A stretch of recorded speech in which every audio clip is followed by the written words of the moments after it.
By the way, David, big news in the studios.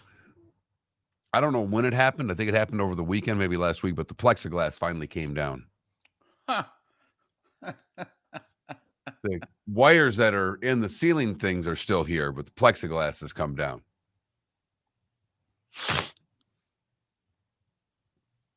Was wondering.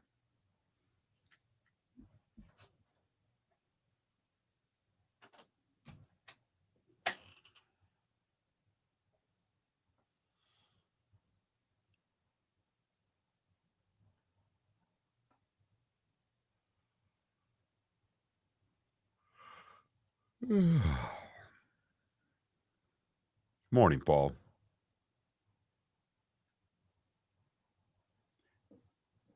We are hump daying it, baby. Yeah. Mm-hmm.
How about all the teams facing elimination last night?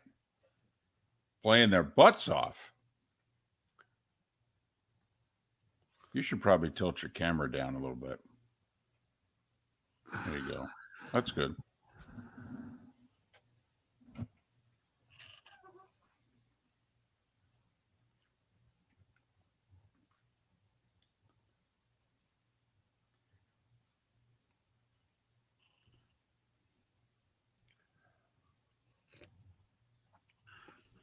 Well, Paul, we know David does. Yeah. Yeah.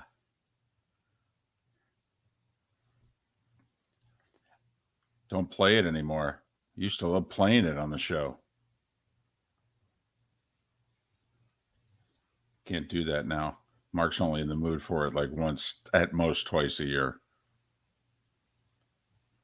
Let it rip this morning. Oh, yeah, we can. I don't know if anybody...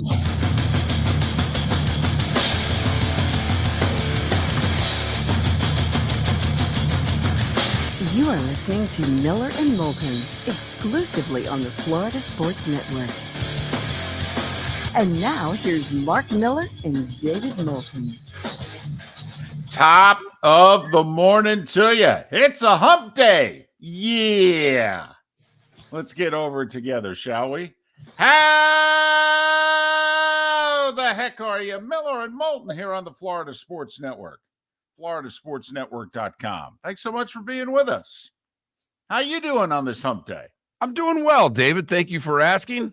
Thought I might have to go Mike to you. You're so excited about hump day today. I didn't know what direction we should go in to start this show. Don't tease me with the Geico ad. You know my affinity for the Geico ad. I would play it every Wednesday.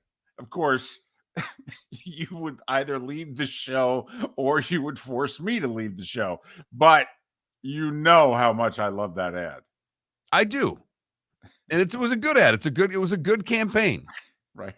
But when I played it every Wednesday for like 24 consecutive weeks, late in our first act, by about week 16, you were tired of it and me.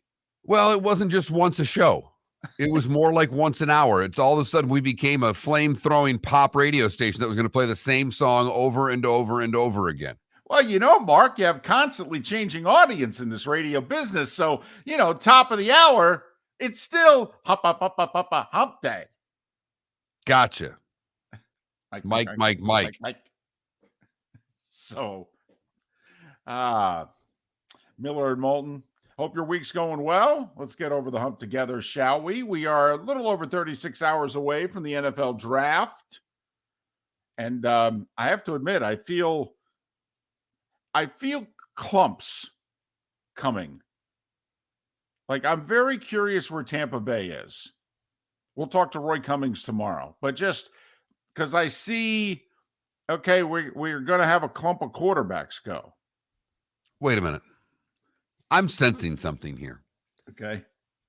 How many mock drafts have you done by yourself so far? In my head? Yes. I don't need you to write them down because I am guessing, because you don't come up with this theory without at least doing 5 mock drafts in your head. Right. In my head, I've done 73 mock drafts. And I feel there's going to be clumps. We've got the quarterbacks. We've got the largely offensive tackles, but some people feel Skoronski is more of a guard than a tackle. So, okay, we've got 4 to 5 quarterbacks, 4 to 5 elite offensive linemen.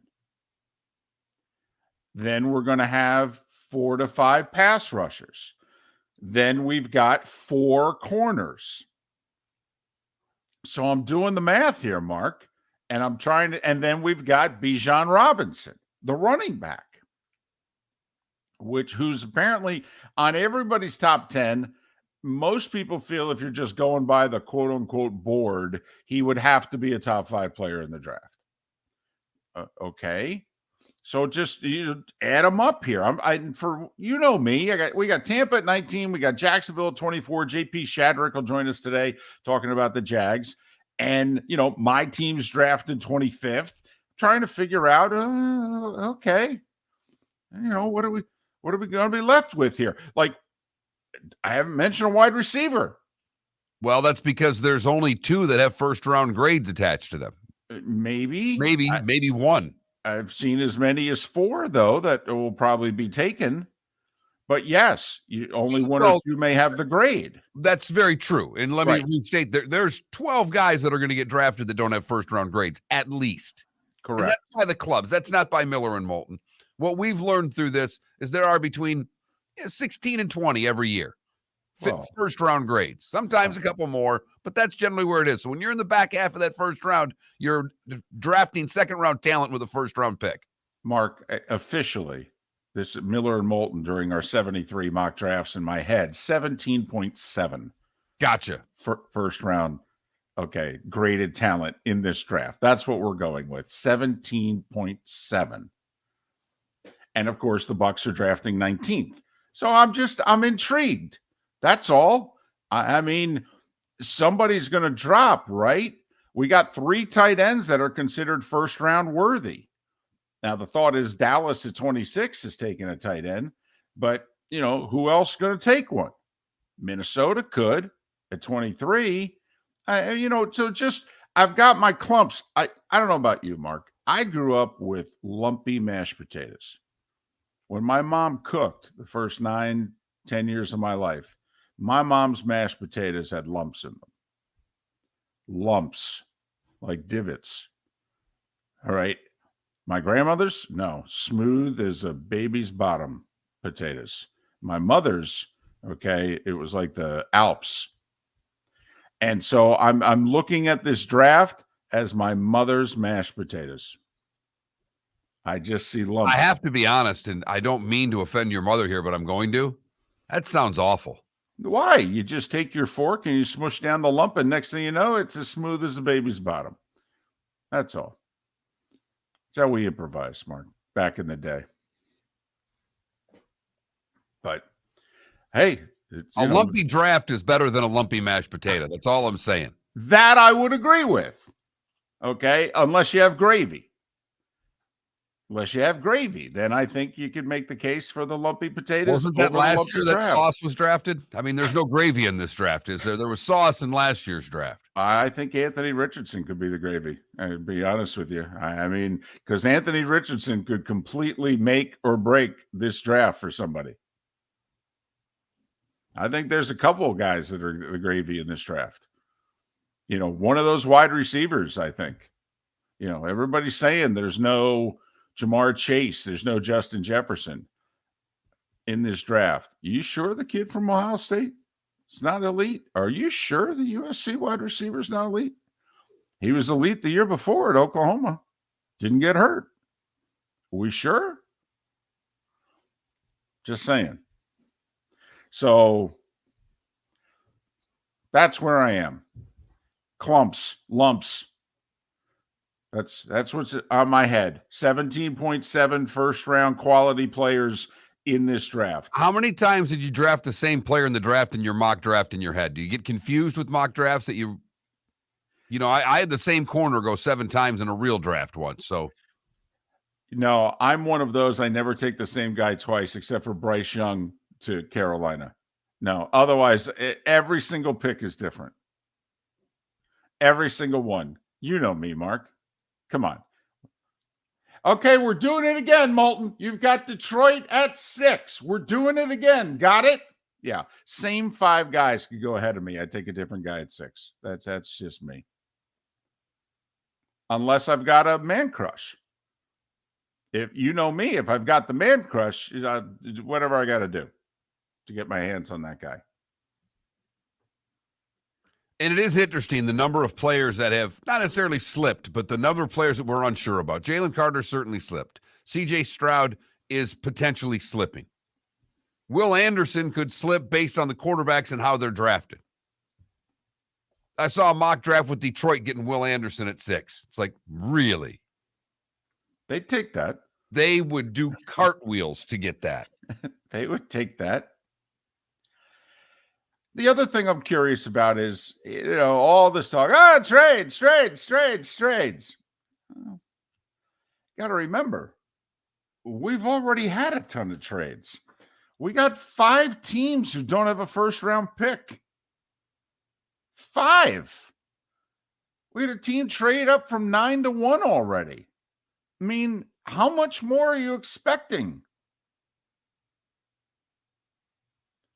I know anything's possible, but how much more are you expecting? Now, I am expecting Arizona to take something.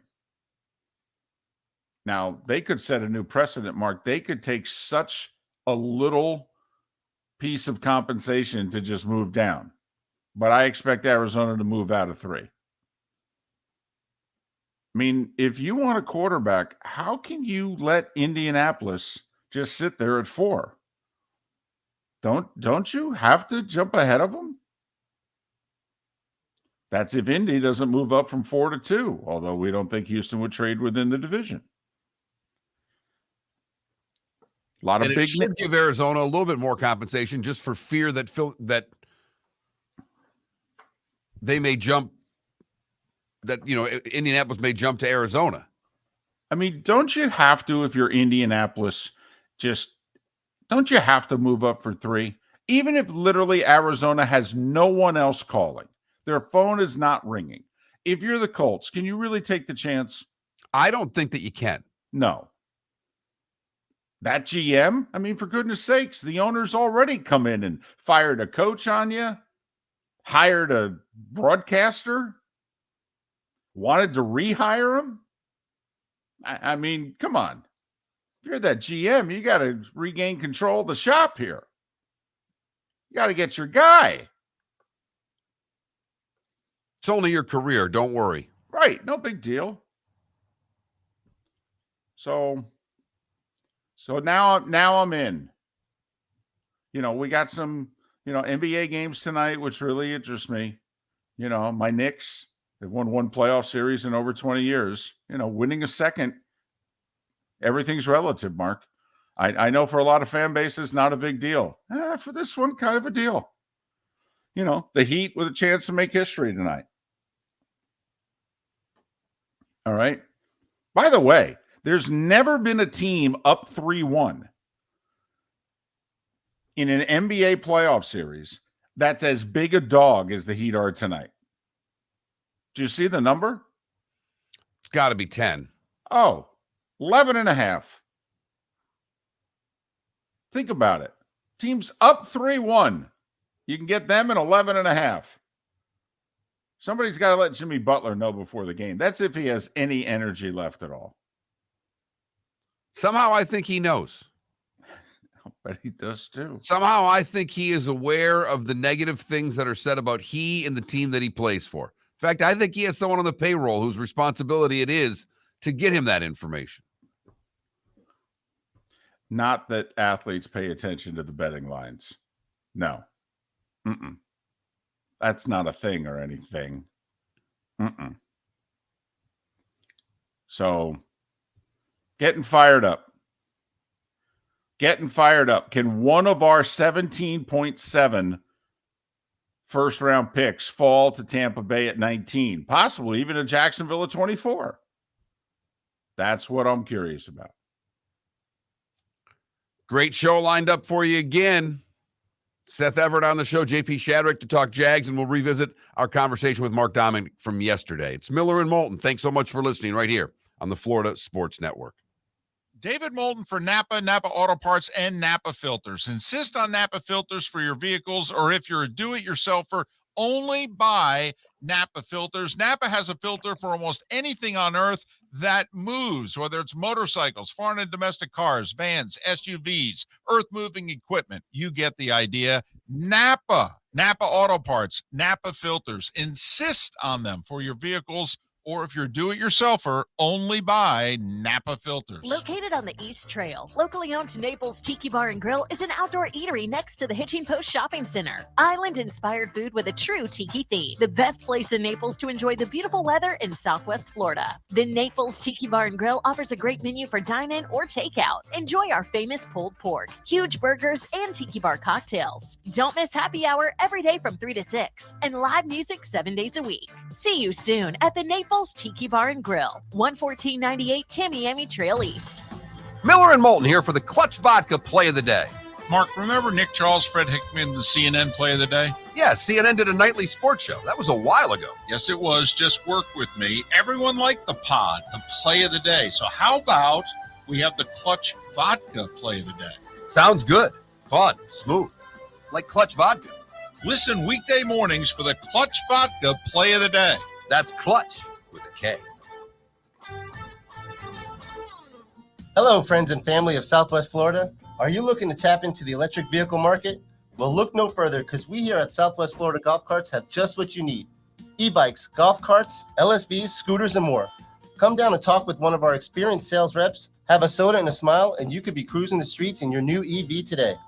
Stop by the store or visit our website at flgolfcarts.com and enter for a chance to win $100 off your next purchase by answering John's monthly sports question. You were listening to Miller and Moulton on the Florida Sports Network.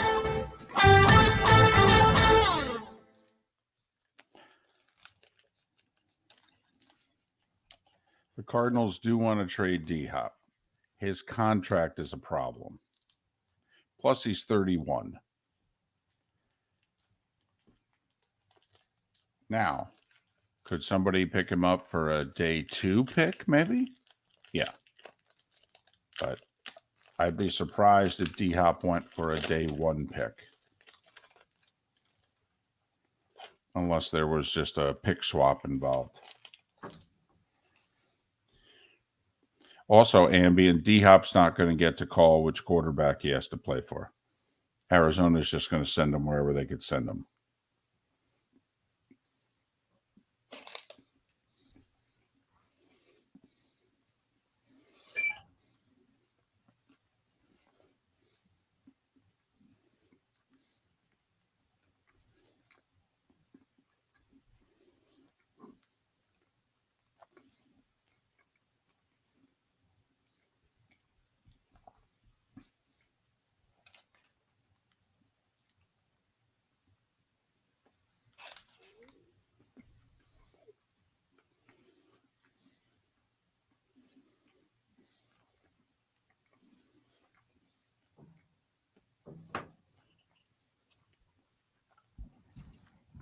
So I just saw a tweet about Corey Curtis, a local kid that, it's, of course, hoping to be the first Southwest quarterback selected in the draft. I'm like, I didn't see this guy's name anywhere. I'm go back to my sheet with quarterbacks. He's not listed as one of the top 22 quarterbacks in the draft, but we're still going to do an article on this guy getting drafted who has zero shot at getting drafted.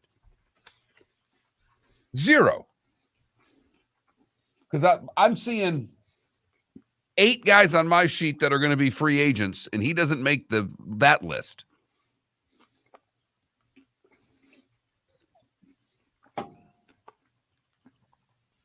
Good headline writing once again by the news press. Just trying to fill space and get you interested.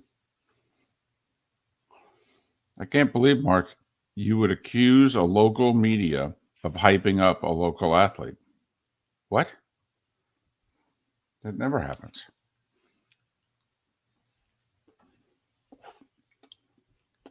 Yes, Ambien, I'm a Giants fan.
Yeah, really.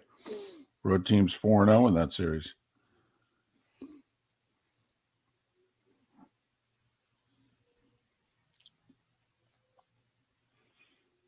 Ambient, I think the Giants will just, at 25, just go by the board.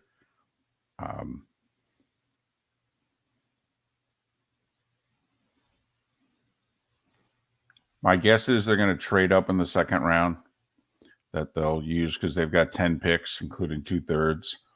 I would expect them to trade up in the second round to get their center.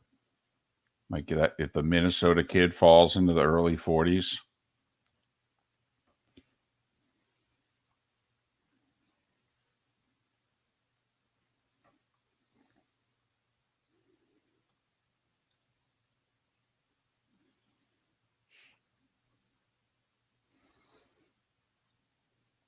Seconds.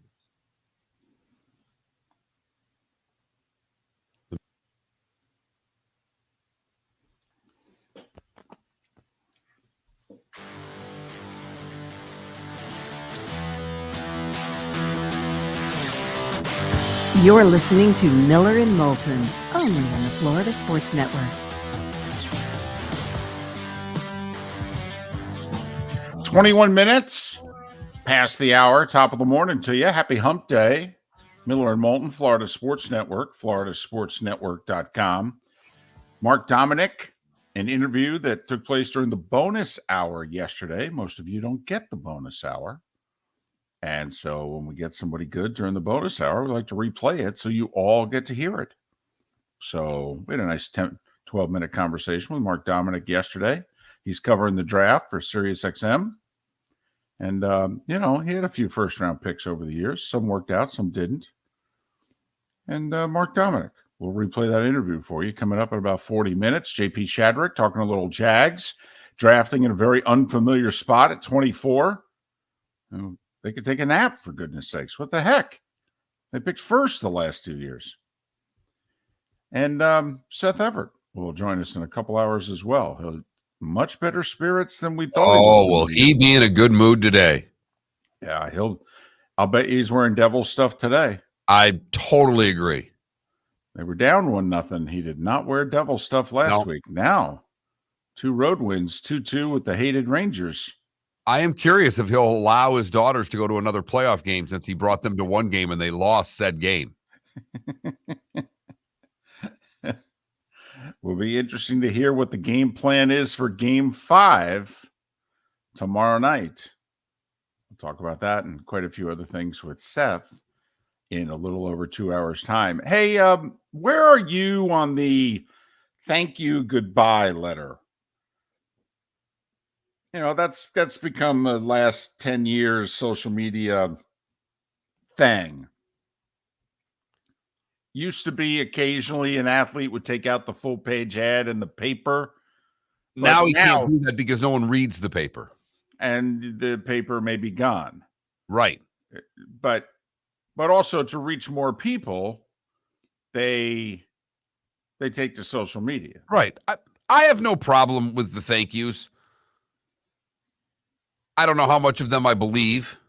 Well, that's kind of what I was getting at here. You know, it just, do you think they are heartfelt? Not all the time. I think some of them truly are. I do think there are some athletes that give their time to a city, and when they leave under circumstances that it is heartfelt. I think others that it's just a PR move. So Aaron Rodgers did the heartfelt post yesterday. He did. Now, you and I are pretty cynical. And you just said there are times in which you read someone's goodbye, whatever, and you go, yeah, that's carbon copy. You didn't even write a word of that.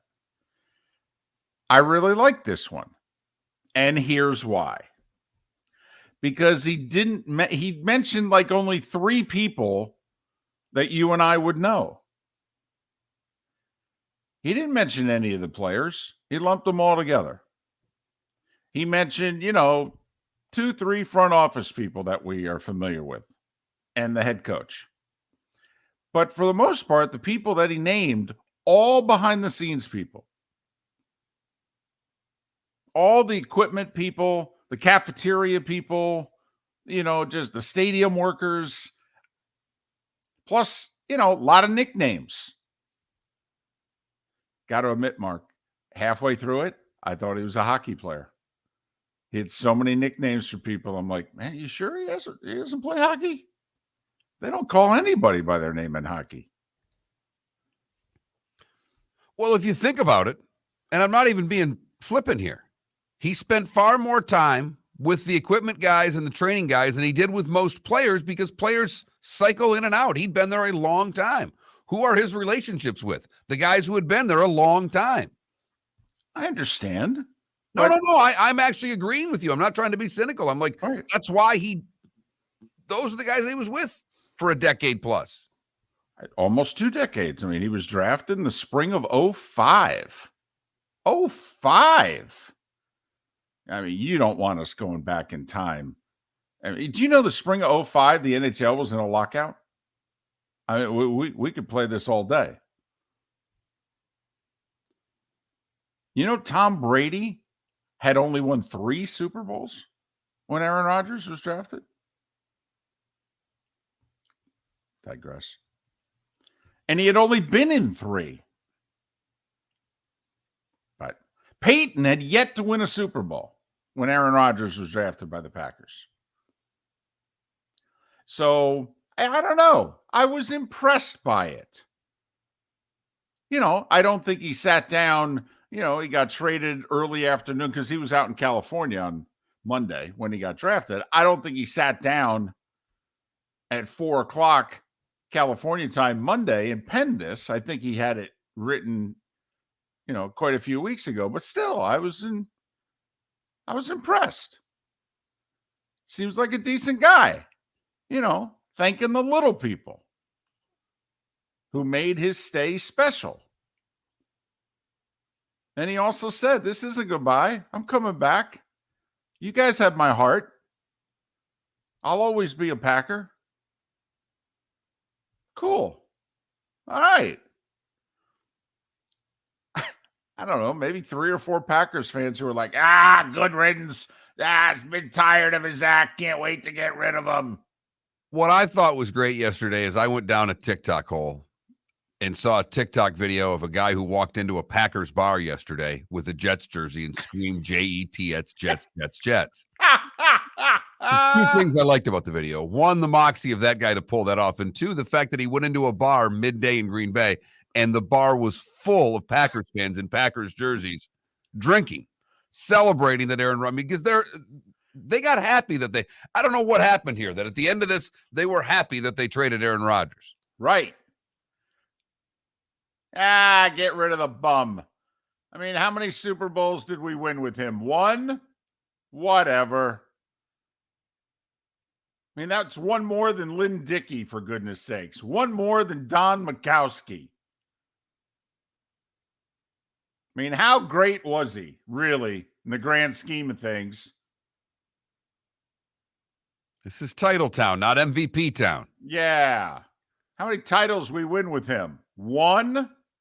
How many did we play for? One? Please. Trent Dilfer played for one and won one. I mean, come on now. Let's get a grip. Yeah, that's the tune they're humming this week. Besides, we're going to take those picks. We're going to be back, baby. Did you hear the GM? We're not rebuilding. We're the Packers. Okay. All right. Remember a couple of decades of the Packers not really existing in the NFL, David? I was going to say the 80s.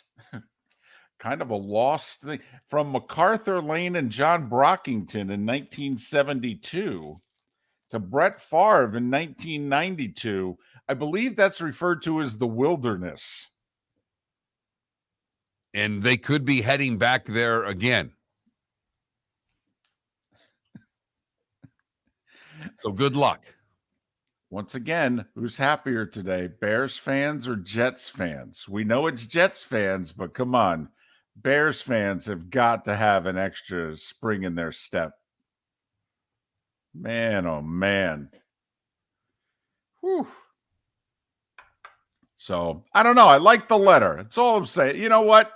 This one, I got the sense the PR person didn't write it. How about that? It passed the PR. It's kind of like the coaches, Mark, when we know the SID or the assistant SID is doing their ballot.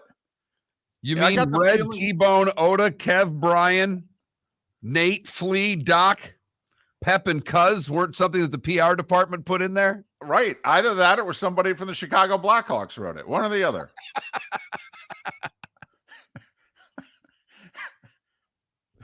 And along those lines, you're listening to Millsy and Moulton. We'll get the hot lava take coming up on the other side. We call it the starting five. That's next right here. Millsy and Moulton, huh? Florida Sports Network. Miller and Moulton here for the Clutch Vodka Play of the Day. Mark, remember Nick Charles, Fred Hickman, the CNN Play of the Day? Yeah, CNN did a nightly sports show. That was a while ago. Yes, it was. Just work with me. Everyone liked the pod, the Play of the Day. So how about we have the Clutch Vodka Play of the Day? Sounds good. Fun. Smooth. Like Clutch Vodka. Listen weekday mornings for the Clutch Vodka Play of the Day. That's Clutch with a K. Hello, friends and family of Southwest Florida. Are you looking to tap into the electric vehicle market? Well, look no further, because we here at Southwest Florida Golf Carts have just what you need. E-bikes, golf carts, LSVs, scooters, and more. Come down and talk with one of our experienced sales reps, have a soda and a smile, and you could be cruising the streets in your new EV today. Stop by the store or visit our website at flgolfcarts.com and enter for a chance to win $100 off your next purchase by answering John's monthly sports question. Ladies and gentlemen, once again. Hi. Excuse me. Hey, the line starts back here. Ma'am, if your party's not here, you're going to have to go around again. If you had the opportunity to avoid all this, wouldn't you? Salt Live is the official transportation provider of the Miller and Moulton Morning Show, making your trip to and from the airport seamless and stress-free. Salt Live is supported with the help of local partners like the Bayfront Inn. Gather your family and friends and enjoy a leisurely day on the water with a pontoon or deck boat. If you prefer to explore the waterways without a motor, the Bayfront has canoes, standboards, and kayaks. At the end of your journey, enjoy lunch or dinner at the Bamboo Tropical Bar and Grill. The Bayfront Inn, something for everyone on 5th Avenue in downtown Naples. BayfrontInNaples.com. When you need a ride, book with Salt Life Transportation, 308-8686, or book on saltlifetransportation.com.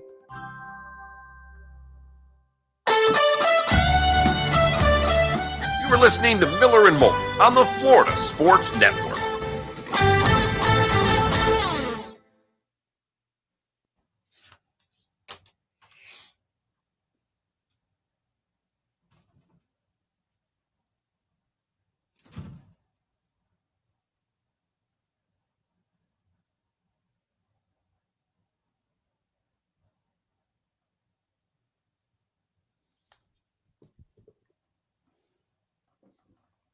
Carol Burnett's the funniest woman ever.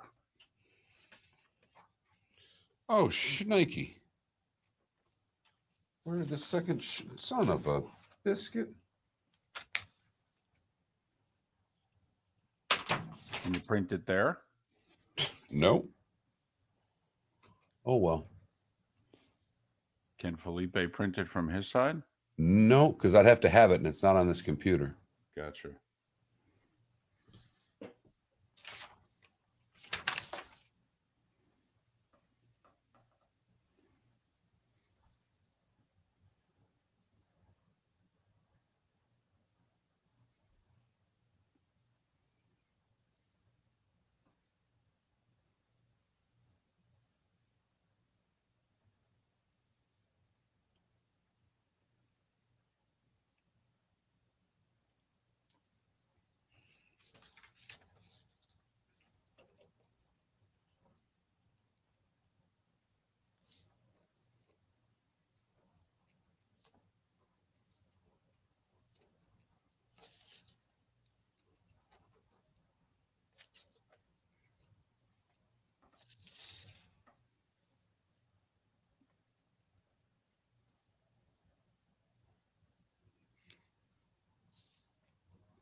As funny as Carol Burnett was, it's tough to find somebody funnier than Tim Conway.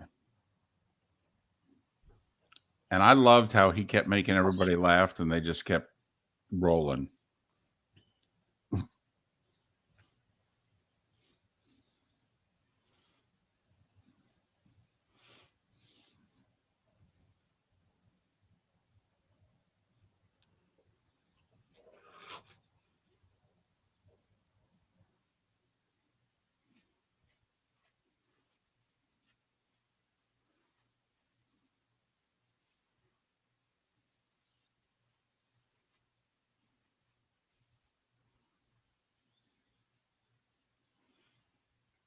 Mark, I'm thinking I'm going to go to Jersey twice next year. I mean, come on. We got to get both a Jets and a Giants home game, right? I would think so. And probably no trips to Green Bay. Yeah! Not a one. I'll bet they get them on Thursday night, though. You beat me to it. I was taking a sip of coffee. I was like, too bad you don't have the old job. You'd have been going for sure. Tell you what, though, they're a good draw. That Amazon would love a couple Packers games. You know where you are going to go this year? You're going to go to Detroit. That would be great. That would be great.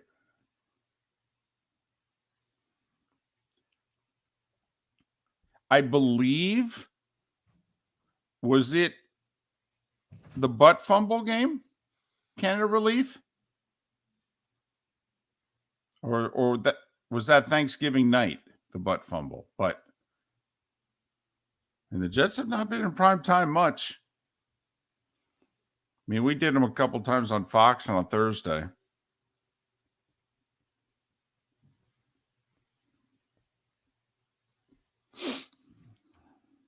Here we go.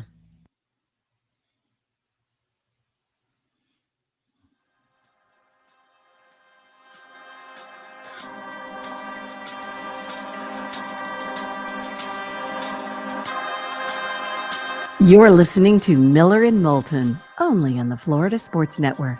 And now, here's Mark Miller and David Moulton.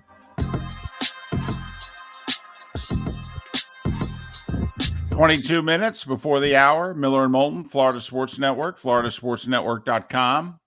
Mark Dominik, former Bucs general manager. Conversation we had with him in our bonus hour yesterday. We want you all along the network to be able to hear it. So we'll replay it for you. It's short. It's about 12 minutes. We'll bring it to you right after the top of the hour. JP Shadrick talking Jags. What are they going to do at 24? Could they trade up? Out? What's their area of need in the first round? JP Shadrick to join us.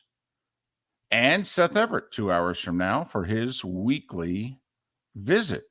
Right now, it is time for The Starting Five. 5 stories you need to know. It's the Starting Five on Miller and Moulton. Here's number 1. Major League Baseball is number 1. What in the wide world of sports happened in St. Pete last night? Unbelievable. I mean, is it a full moon? What's going on? The Rays lost. That doesn't happen at home. At least not so far this year until last night. Now they got to go 15-1, David. Right. A lot of pressure on the Rays to equal that 35-5 mark from the 84 Tigers. Don't you feel like the 84 Tigers or the 72 Dolphins? They're just standing around going, it was pretty good, wasn't it? You guys are realizing it was pretty good. And, yeah, we weren't bad. Right. I know you got your favorite teams. You never mention us. We were pretty good. Pretty good. Rays held to 5 hits. Astros with 5 in the 5th off Drew Rasmussen. Rays now 14-1 at home. So what's that a pace for? 81 home. That's like 75-6, something like that. That's what they're going to go. Someone say they're on pace to win 135 games right now. 20-4 on the season. Their lead in the East, I believe, is 5. 9,916 at the Trop last night. That's pathetic. You got to be kidding me. Team's 20-3, 14-0 at home, playing the World Series champion Astros. It's Can't even put 10 grand in the building. Come on. Marlins lost to the Braves 7-4. Ozzie Albies with 2 homers for Atlanta. Charlie Morton still chucking it. 7 innings, 1 earned run. Marlins now lost 3 in a row. They're 12-12 on the season. Speaking of 3 in a row, Mets have lost 3 in a row. Nats beat them 5-0. Speaking of 3 in a row, Yankees have lost 3 in a row. The Twins beat them again. What is more mind-boggling? The Rays losing a home game or the Twins having already won the season series against the Yankees? The Twins already having won the series against the Yankees. It's mind-boggling to me, David, because there is not a team that has been owned by another in Major League Baseball quite like the way the Yankees have owned the Twins for what? Since their admittance into the league. Well, at least this century. Put it that way. I know.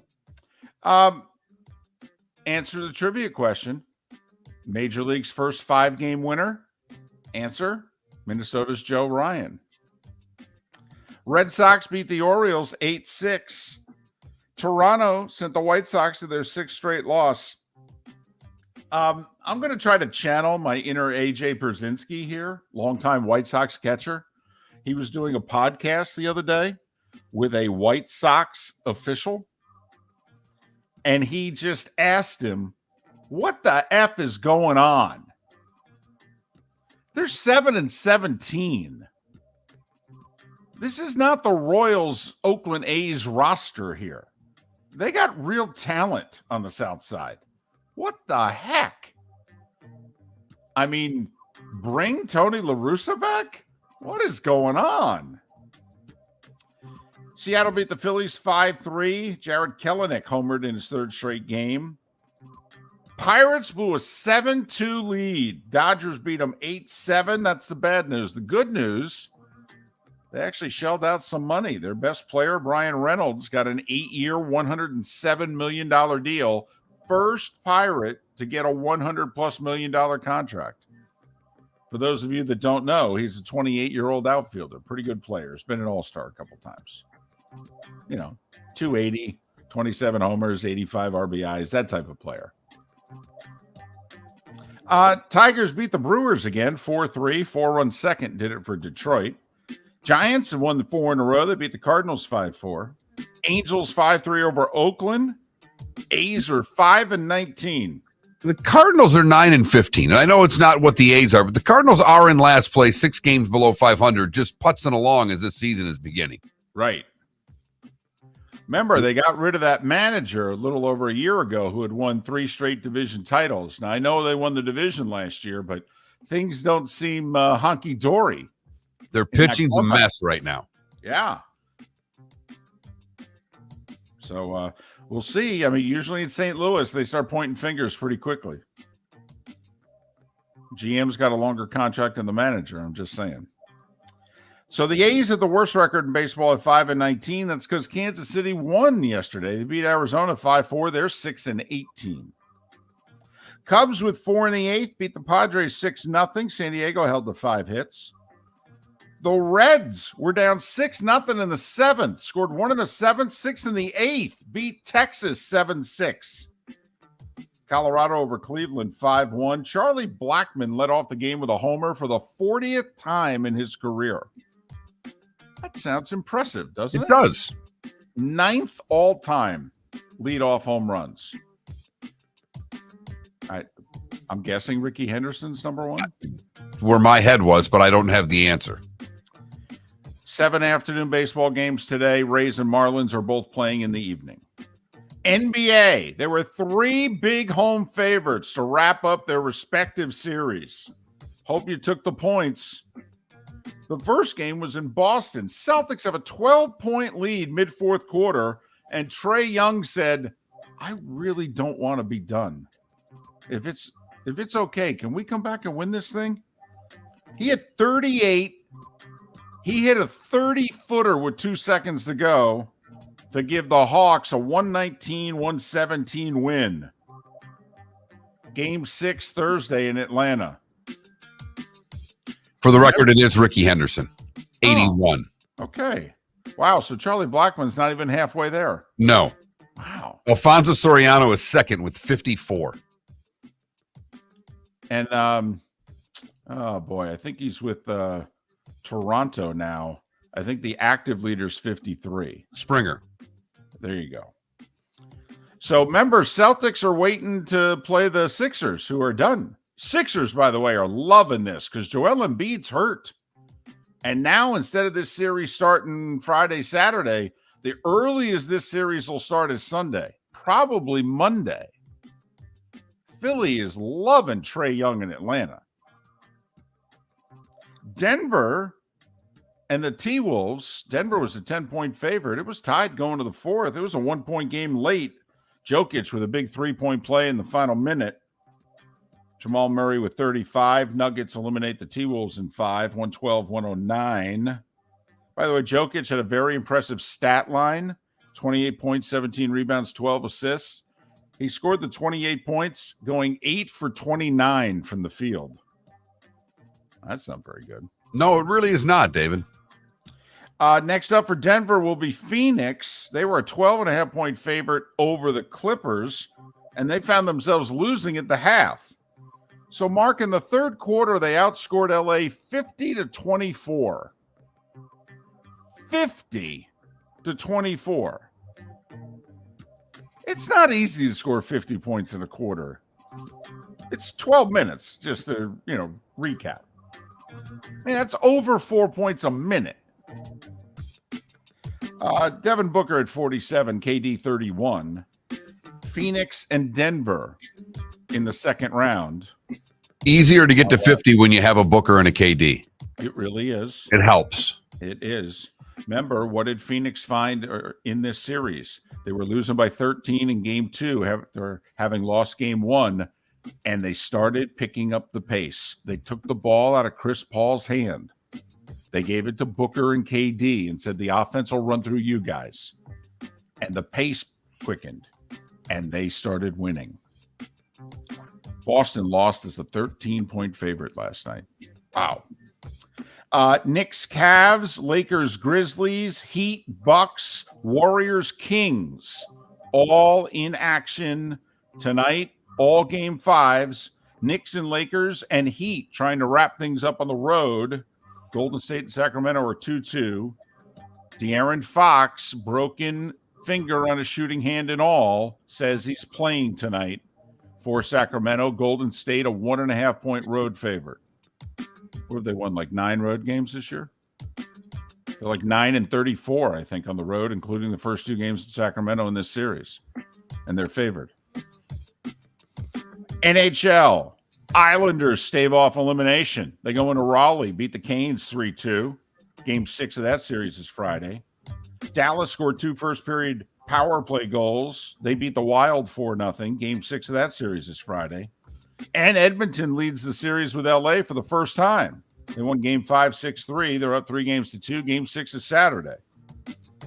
Home teams went 2-1 in the NHL playoffs yesterday. What a night.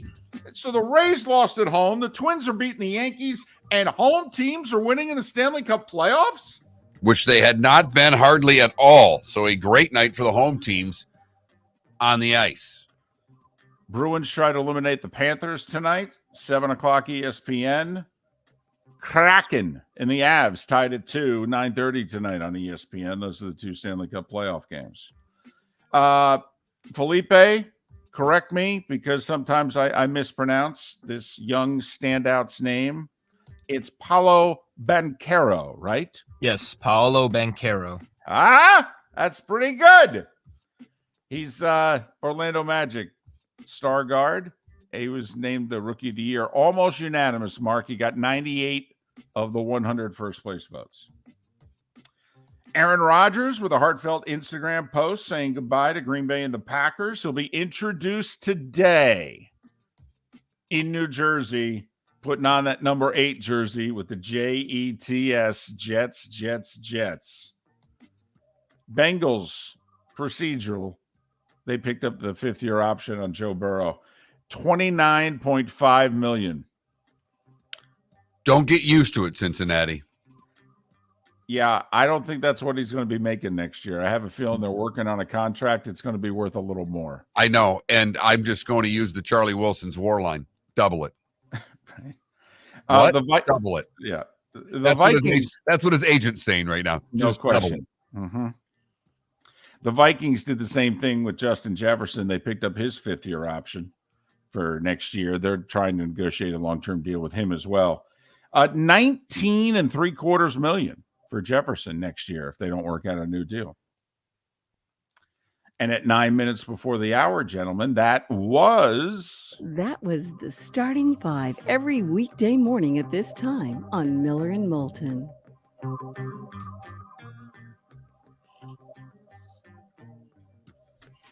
So there you go. Little this, little that.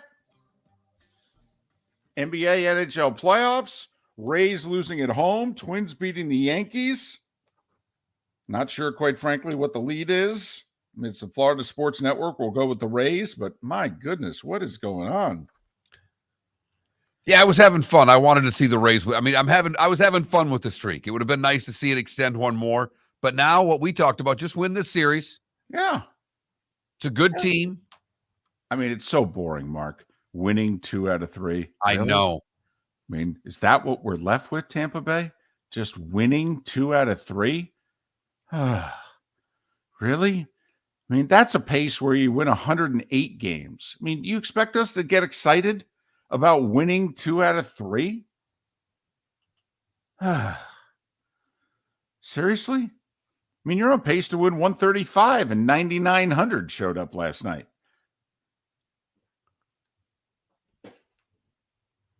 And it's just obviously not going to change. I mean, maybe they get to September and they've won all these games. They've locked the division. Maybe people show up, but 14-0 at home, playing a great team, and less than 10 grand show up. Do we have to wait till school's out? Do we give them a mulligan and see on a Tuesday night in June or July or August? You know, if they're still, let's just say they're in first place, June, July, August on a Tuesday night. Do we give them a mulligan? Tough to give them a mulligan after last night. Really and truly, to not even put 10,000 people in the stands. That's pathetic. It is. It's disheartening. If you worked in the Rays organization, it's disheartening. Our chat with Mark Dominik. You'll hear it next.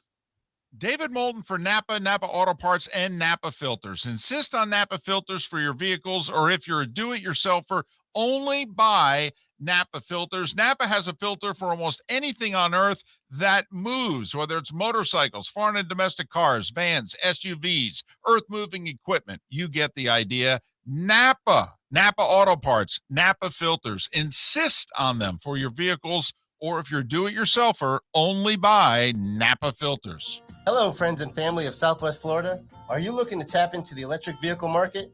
Well, look no further, because we here at Southwest Florida Golf Carts have just what you need. E-bikes, golf carts, LSVs, scooters, and more. Come down and talk with one of our experienced sales reps, have a soda and a smile, and you could be cruising the streets in your new EV today. Stop by the store or visit our website at flgolfcarts.com and enter for a chance to win $100 off your next purchase by answering John's monthly sports question. Hi. Excuse me. Hey, the line starts back here. Ma'am, if your party's not here, you're gonna have to go around again. If you had the opportunity to avoid all this, wouldn't you? Salt Live is the official transportation provider of the Miller and Moulton Morning Show, making your trip to and from the airport seamless and stress-free. Salt Live is supported with the help of local partners like the Bayfront Inn. Gather your family and friends and enjoy a leisurely day on the water with a pontoon or deck boat. If you prefer to explore the waterways without a motor, the Bayfront has canoes, standboards, and kayaks. At the end of your journey, enjoy lunch or dinner at the Bamboo Tropical Bar and Grill. The Bayfront Inn, something for everyone on 5th Avenue in downtown Naples. BayfrontInNaples.com. When you need a ride, book with Salt Live Transportation, 308-8686, or book on saltlivetransportation.com. Miller and Moulton here for the Clutch Vodka Play of the Day. Mark, remember Nick Charles, Fred Hickman, the CNN Play of the Day? Yeah, CNN did a nightly sports show. That was a while ago. Yes, it was. Just work with me. Everyone liked the pod, the Play of the Day. So how about we have the Clutch Vodka Play of the Day? Sounds good. Fun. Smooth. Like Clutch Vodka. Listen weekday mornings for the Clutch Vodka Play of the Day. That's Clutch with a K.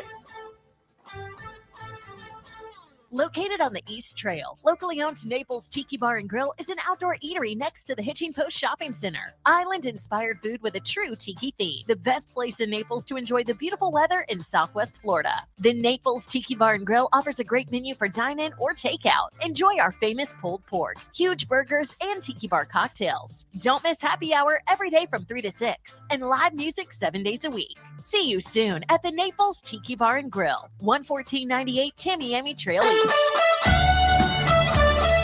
You were listening to Miller and Moulton on the Florida Sports Network.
You are listening to Miller and Moulton, exclusively on the Florida Sports Network. And now, here's Mark Miller and David Moulton.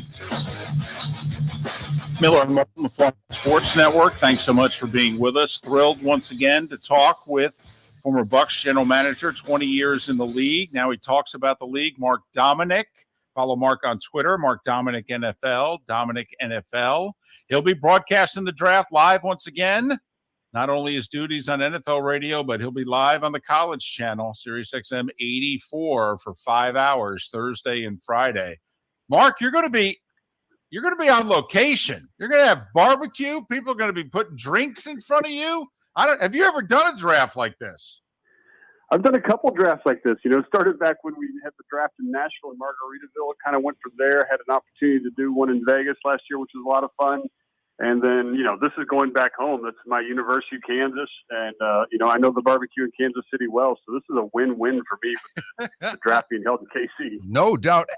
I'm curious, Mark, before we get to the nitty-gritty of the draft, when this thing got moved to Thursday, did you anticipate it blowing up like this? Because for the record, we didn't even think it was a good idea they went to Thursday, and now the draft is just another gigantic NFL event. Yeah, I never thought the draft would get to this event. Now, internally, when you're in the club, and even when I just was in the National Football League, started out with Kansas City Chiefs and then get to Tampa Bay, and you're 23, 24, 25 years old, it's a big deal internally because you're like, wow, this is the draft. I can't believe I'm seeing it. But never did I think the draft would grow to the event it's become for so many people. And just, the interest in the draft is so dramatic and so strong that there's so many different social media platforms and just ways for people to look at the draft. I think it's incredible, and it's a great job by the NFL, and it goes to show that the transition between college and pro is not that far, and that people like to see it from both angles. The people that are huge college football fans can't wait to see where their players get drafted. The people that are huge NFL fans can't wait to see who you get. So you get a blend of all these football fans all in one event. You'll always be linked to the Bucs. They're picking 19th. When we look at their needs and how this draft is supposedly going to fall, they could use an edge rusher. Well, they're all supposed to be gone by then. They could use probably a corner. Well, the top 3 or 4 could be gone by then. They could use a tackle. Top 3 or 4 could be gone by then. Are the Bucs a couple picks away from where they need to be? Yeah, I don't think so. I mean, it does really play for their favor. As much as I think that they're obviously going with Baker Mayfield and Kyle Trask this year as their quarterbacks, the more quarterbacks that peel off the ball, the better the chance off the board, the better the chance the Miles Murphys, the Deontay Banks could fall, whether they like a Dalton Kincaid, maybe an elite tight end that they try to go back in and get. I think those are the things you're hoping for. There's a chance Nolan Smith might drop. But yeah, I think it comes down to me is how do these quarterbacks peel off the board? And if they do, I think the Bucs are going to be in decent shape. If they don't, I think Tampa's a team that you could likely see try to trade back in the draft. Mark, what quarterback do you like best?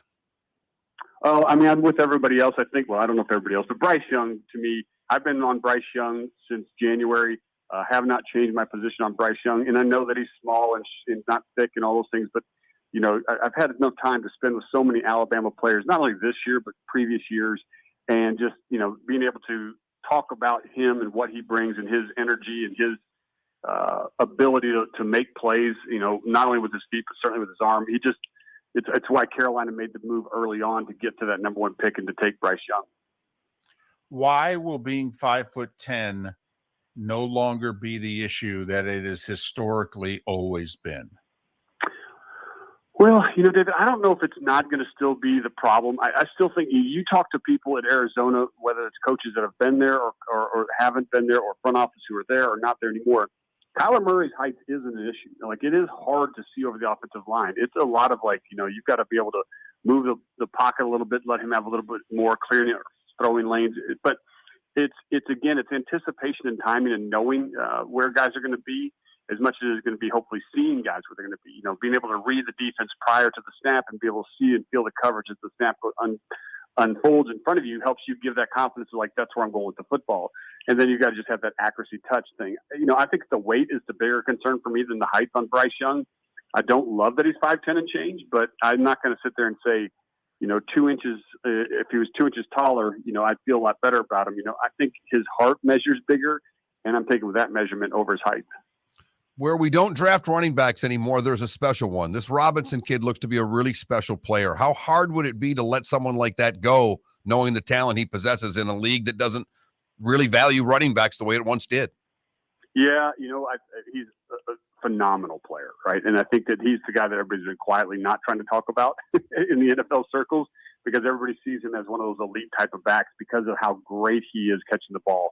And if you're going to get paid in the NFL, as McCaffrey's, the Kamaras, those kind of, Zeke Elliott's when he got paid, you've got to be able to catch the ball the way that Robinson could catch it. And he can do that. But he's so explosive once he gets the ball in his hands too. So, I think that taking a running back in the first round, and I've done it before, I think that being able to take a running back in the first round is actually a really strong move. It's not because I sit there and say, well, I've got to make sure I want to sign him to my second contract. It's that I've got him for 5 years, plus at least a franchise tag probably, before I've got to really do something. Well, 6 years is an eternity, as you guys know, in the NFL. I mean, an eternity. You go back 6 years, and shoot, I was almost still a Buccaneer. I was still almost a GM. It's a long time. And so you kind of understand that, the amount of production you can give you over that amount of time versus I'm going to take this guard because you can't take a running back and the guard becomes an average guard in the NFL. There's so much value there. I think he's going higher than most people think. A lot of people put him in the 20s. I can't see him stay on the board that long. He's too explosive. Well, we don't see how he could get past Tampa at 19, but I think what we're wondering is, does he go as high as like Atlanta at 8? And we agree with you, Mark. I mean, with the tag being just $10 million on a running back right now, and it's obviously not going to get much higher because nobody's paying him anymore.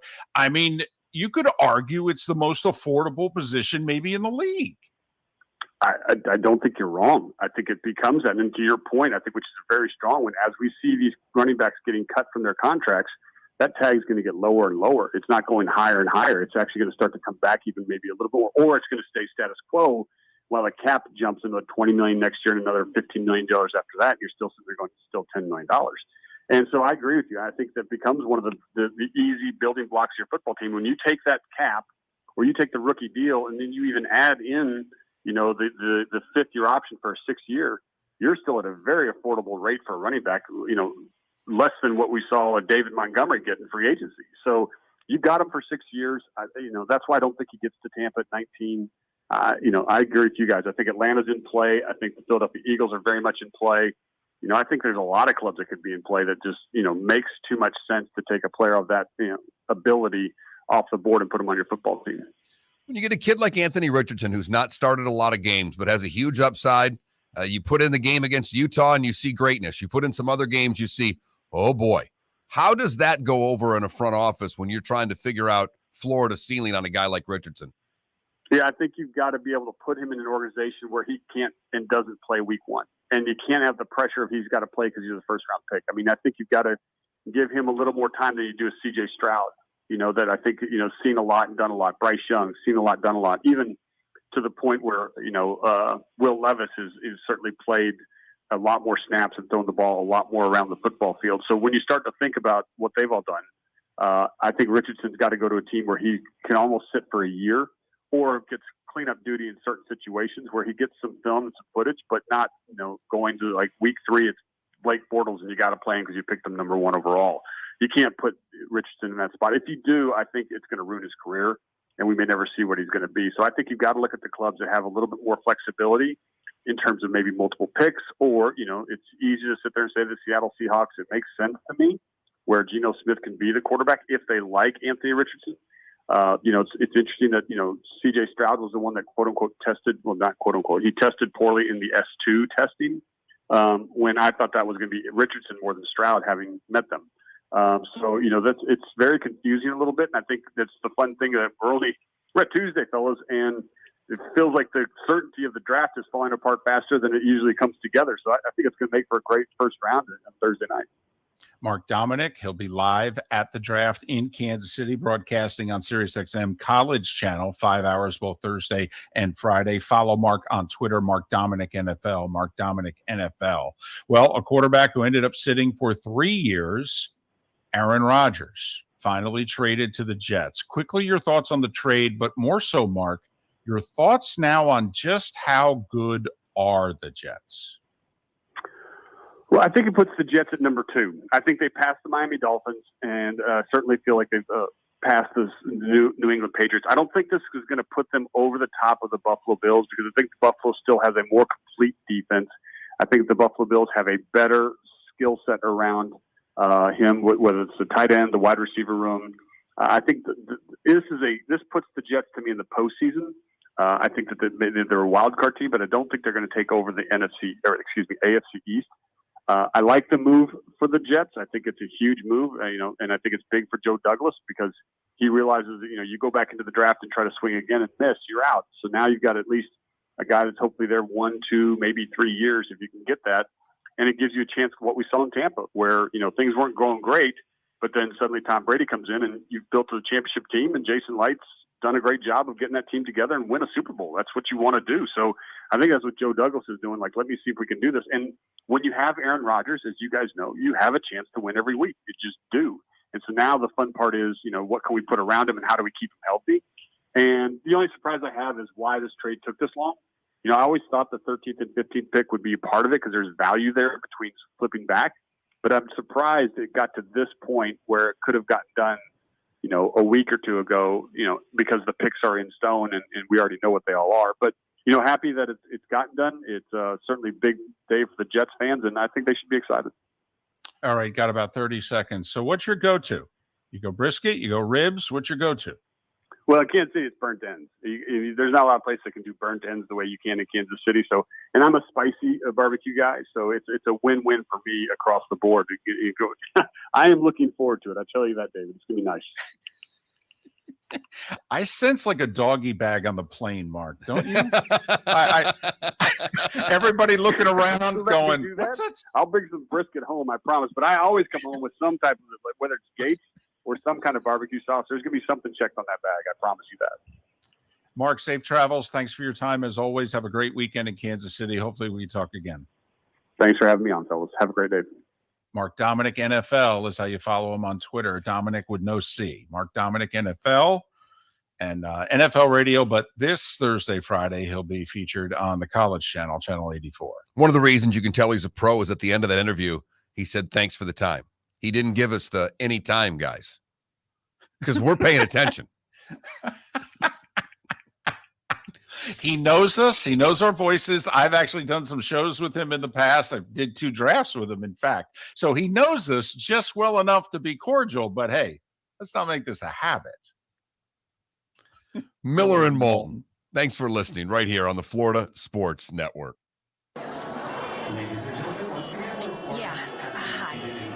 Excuse me. Hey, the line starts back here. Ma'am, if your party's not here, you're going to have to go around again.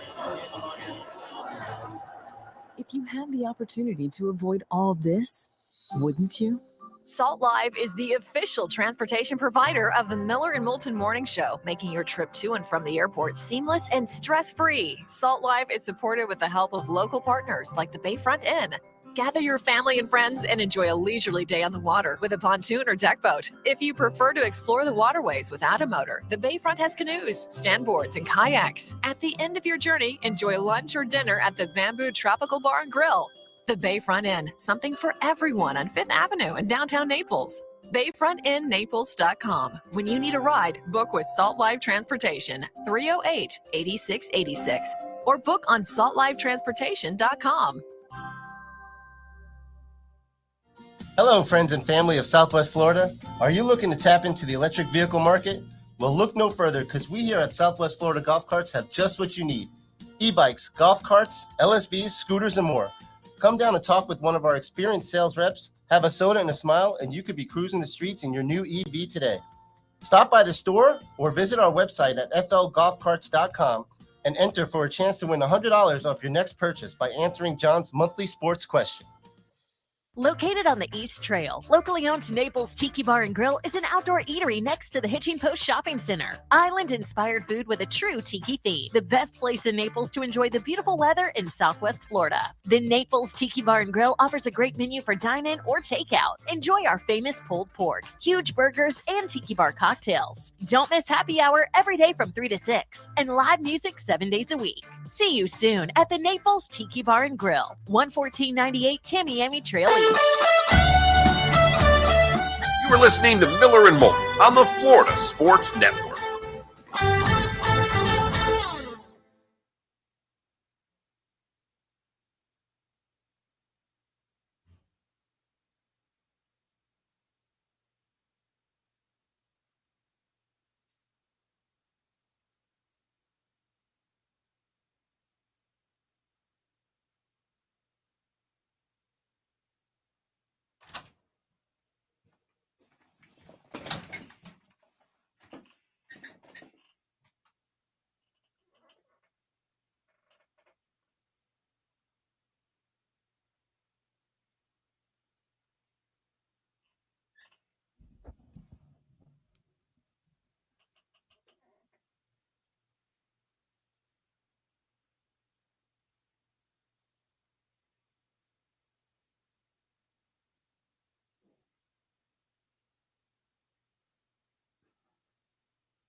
They're going to be broadcasting at some, restaurant. The Who? The Mark Dominik Gotcha. show. They're going to be out and about. Pat's going to be at the draft wherever they got him. Those guys are going to be, I think, on location somewhere. At least that's what they tweeted out.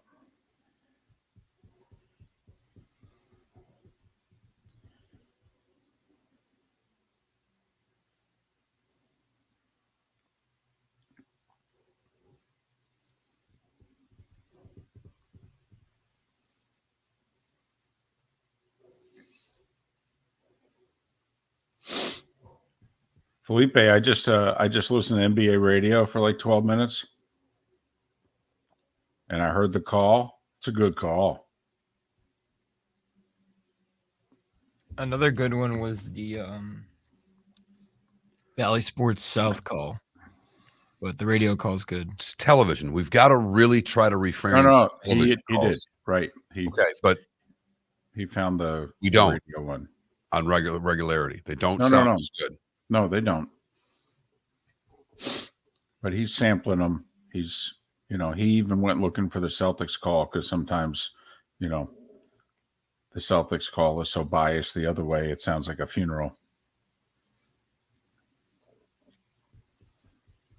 Yeah. Canada Relief. Yeah. There was a Reddit post that Will Levis is telling family members he's going first overall. There is some real momentum, though, of him going to the Colts.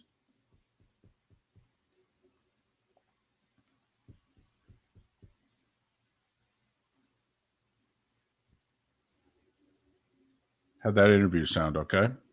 I didn't listen to a second of it. I already listened to it once. Well, sometimes, I don't know if you're, paying attention. I was reading about Dion and all the players that he's losing. And the 117 guys who have entered the portal. And then I was reading about Tottenham Hotspur. Oh! Which I think is worth talking about. Okay. And I don't know what you're talking about, so this will be good. It's Tottenham. Did you add an accent there, Felipe? Tottenham Hotspurs.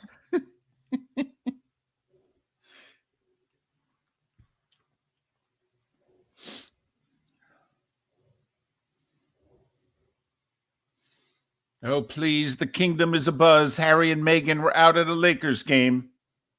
They had lip readers analyzing what it was they were saying to one another.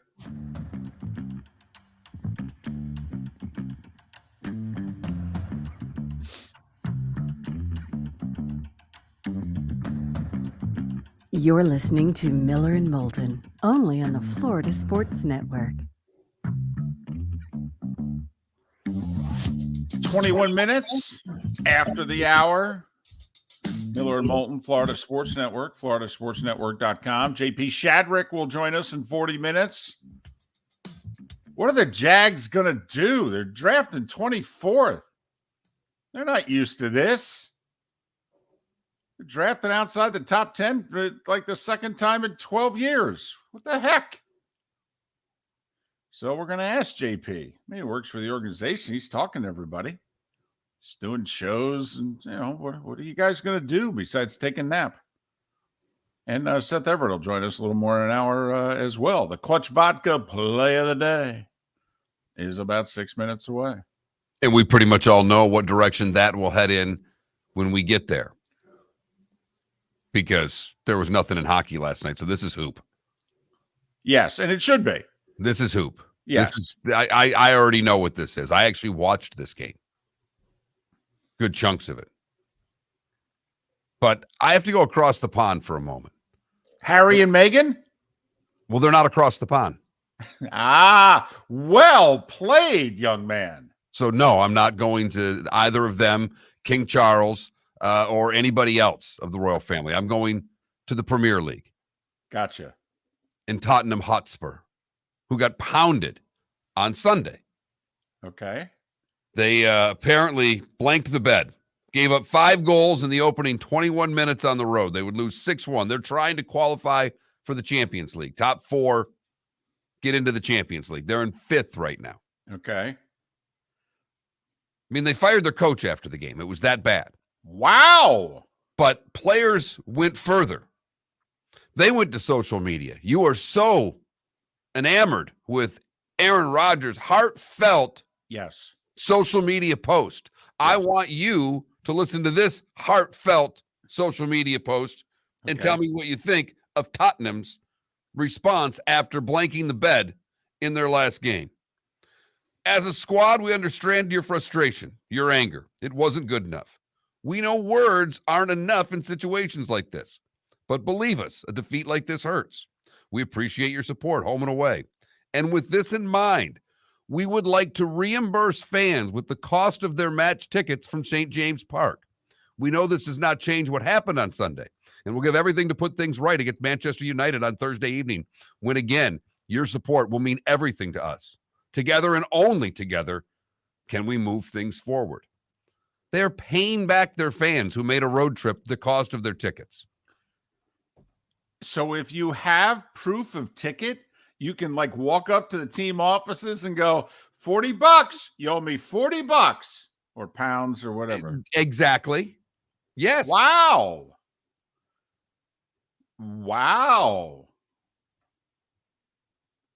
I'm impressed. Could you imagine any team on this continent doing something similar? They should. No. Not whether or not they should. Could you imagine another team doing this?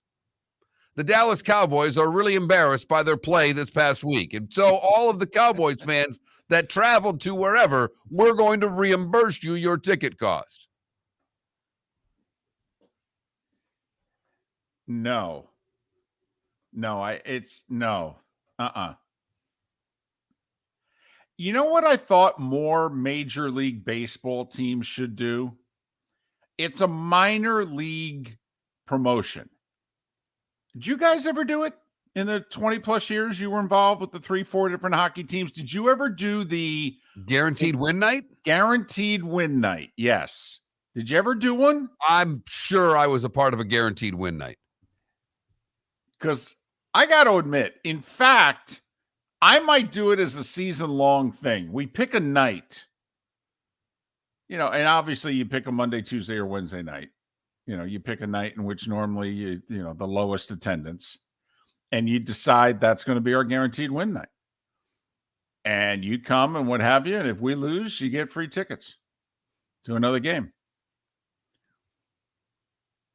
Well, you have to have the ticket availability. So this is a promotion the Rays could instill. They're not going to lose much at home as it is. Well, I mean, not just the Rays.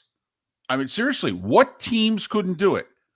I think 20 of the Major League Baseball teams could do it with no problem.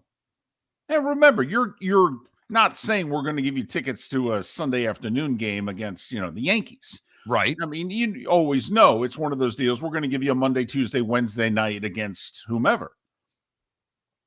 But seriously, 20 of the Major League Baseball teams could do this. We could if you're going to give them during the week, hell, all of them could do it for the most part. Yeah. But at least 20 of the teams could do it. Do you think now that word is out? Because that was not in my head. Now, because they did it, it'll be in my head. We're going to have a football game this year in which somebody gets drilled at home 41-7. Well, no, this was actually a road. This is a road game. This was not a home game. They're not giving back tickets to everybody that was at a home match. But their fans traveled, spent the money to go to a roadie, and they played terribly. So, but it's a lot easier to travel there. I mean, the towns are nearby and what have you. It's a lot harder to travel. But do you think now someone will do it in the States because word is out? No. Not a chance. That's why I brought the story up, because I don't think there's any chance of this happening for a major pro sports team in this country. Not a chance. Imagine that happening in college football. Yeah, that'd be awesome. That would be awesome. But only for students. No, absolutely not. No. Or boosters. And boosters. No, please. If you're paying to travel, you're a booster. And besides, if you're a student and you're paying to travel, you ain't paying. Mom and dad are. Just more free stuff for the students. Let's make sure, God forbid, they have to pay for something. Well, those student fees are getting exorbitant. They're not paying those either. Mom and dad are paying those. Trust me, I just got done paying for that crap for 5 years. Okay? It's time for the Clutch Vodka play of the day. Felipe, what do you have for us today? Well, they don't call him Ice Trey for nothing. Trae Young, after bricking 7 million shots, was clutch last night in Boston. Sadiq gets it out to Trae in the backcourt. Trae now brings it across against Jaylen Brown. Trae in the middle, fires the three. Bang! Trae Young just hit it with 1.8 to go. And the Hawks take a 2-point lead. 119 to 117. Trae Young has just stunned this crowd, folks. Trae Young has just stunned Boston. Just a shocking win. I mean, Boston was in command of that game the whole time, and they blew it in the fourth quarter. Trae Young finishing with 38 points.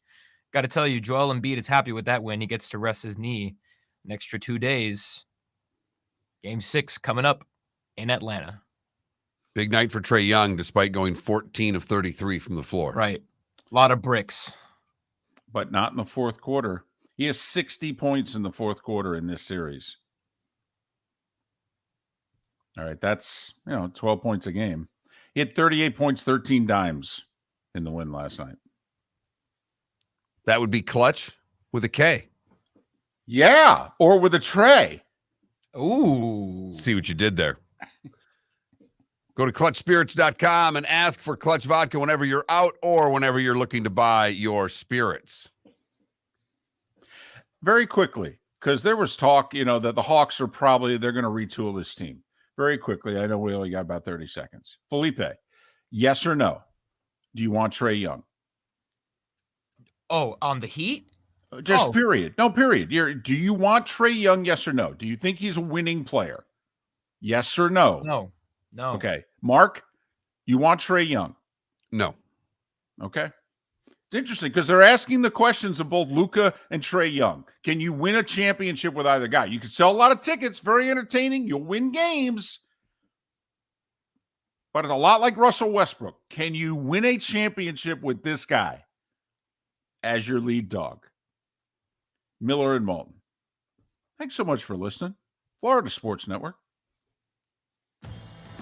Miller and Moulton here for the Clutch Vodka Play of the Day. Mark, remember Nick Charles, Fred Hickman, the CNN Play of the Day? Yeah, CNN did a nightly sports show. That was a while ago. Yes, it was. Just work with me. Everyone liked the pod, the Play of the Day. So how about we have the Clutch Vodka Play of the Day? Sounds good. Fun. Smooth. Like Clutch Vodka. Listen weekday mornings for the Clutch Vodka Play of the Day. That's Clutch with a K. Ladies and gentlemen, once again. Hi. Excuse me. Hey, the line starts back here. Ma'am, if your party's not here, you're gonna have to go around again.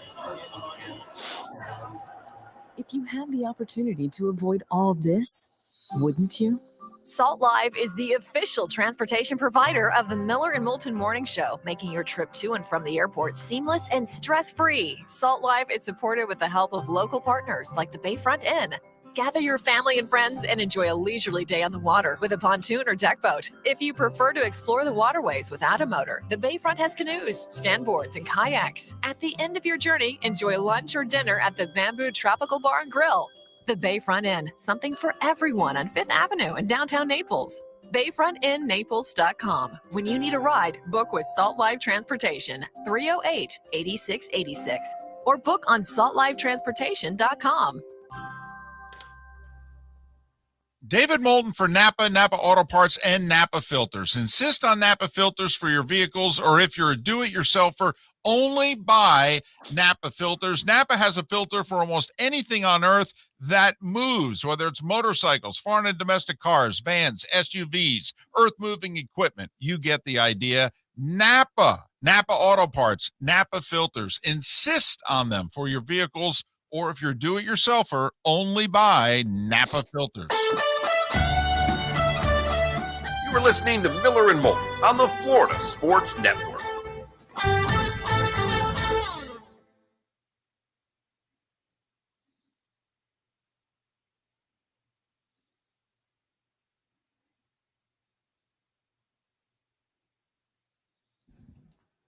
Nashville got their new stadium approved.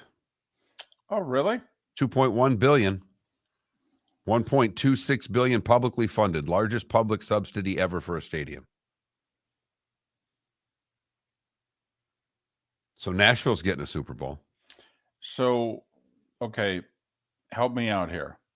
1.26. So that's coming from Nashville, and the rest is coming from the state? Or is the rest coming Project from the includes at least $1.26 billion in public funding. Would lead me to believe the rest is coming from the team. Okay. So that's interesting, because I thought the Bills stadium was totally publicly financed, and it was 1.4. But I guess it wasn't. I don't know. It just says the project includes 1.6 in public funding, the largest public subsidy for a stadium in U.S. history. Oh, 1.6? No, 1.26. Gotcha. Yeah. Yeah, they'll get a Super Bowl. People will love that. Oh, yeah. Could Nashville replace New Orleans in the Super Bowl rotation? We'll talk about that. Boy, they like New Orleans, but man, Superdome's been there a long time. Where's press box, though, according to David Moulton? Oh, ask Mark Miller. He's been in it. Oh, Mark, the booth in New Orleans. Well, I mean, it was an NFL booth. It didn't seem that bad to me. I wasn't in it that long. There's more room in a Blades game. No, seriously. How old is that stadium that the Titans play at? Well, let's see. Can't be that old. Team moved mid-90s, right? Played 2 years in Memphis before they built that. So it's about 25 years old, right? Yeah. Nissan Stadium.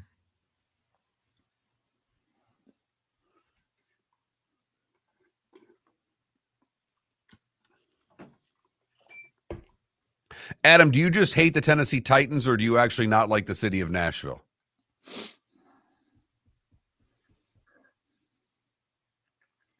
Sounds like he's got something against Nashville. No, he hates the Titans. He's a Oh, Jags they're in his fan. division. That's true. Yeah. Okay. Yeah, he definitely just hates the Titans. Both. All right. Fair enough. Ooh. I liked old Nashville. I don't like Nashville as much as I used to. When I lived there, Nashville was cooler. It wasn't the touristy city. It still had a dirty element to it.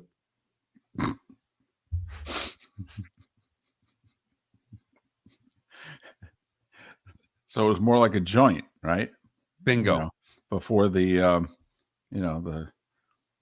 the Applebee's in the world, started showing up. Instead, you had more of the local joints. It's Instagram grill heaven now.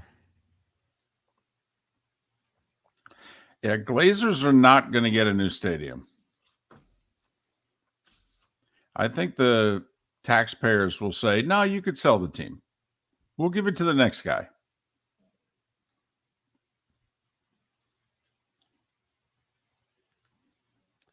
No, after they came back from 4-1 Canada Relief, I don't Ryan, I can tell you my house on Sunday, because that's what I made was smoked wings, and they were delicious.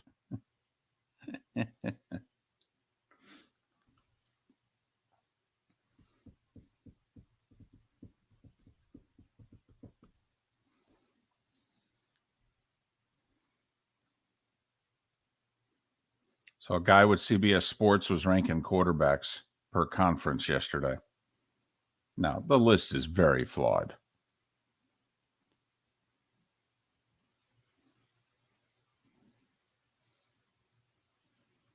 I mean, he has Matthew Stafford in the NFC listed as 11th.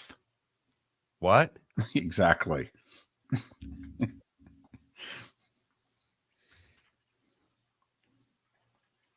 There's part of me would love to see, and I don't think they've got the talent, but I would love to see him and them be great after all the injuries. It'd be fun to me. Here we go. Bring on Boston. Take it easy, big fella. Just get to Boston.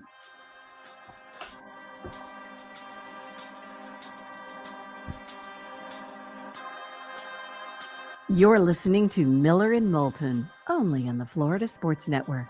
And now, here's Mark Miller and David Moulton.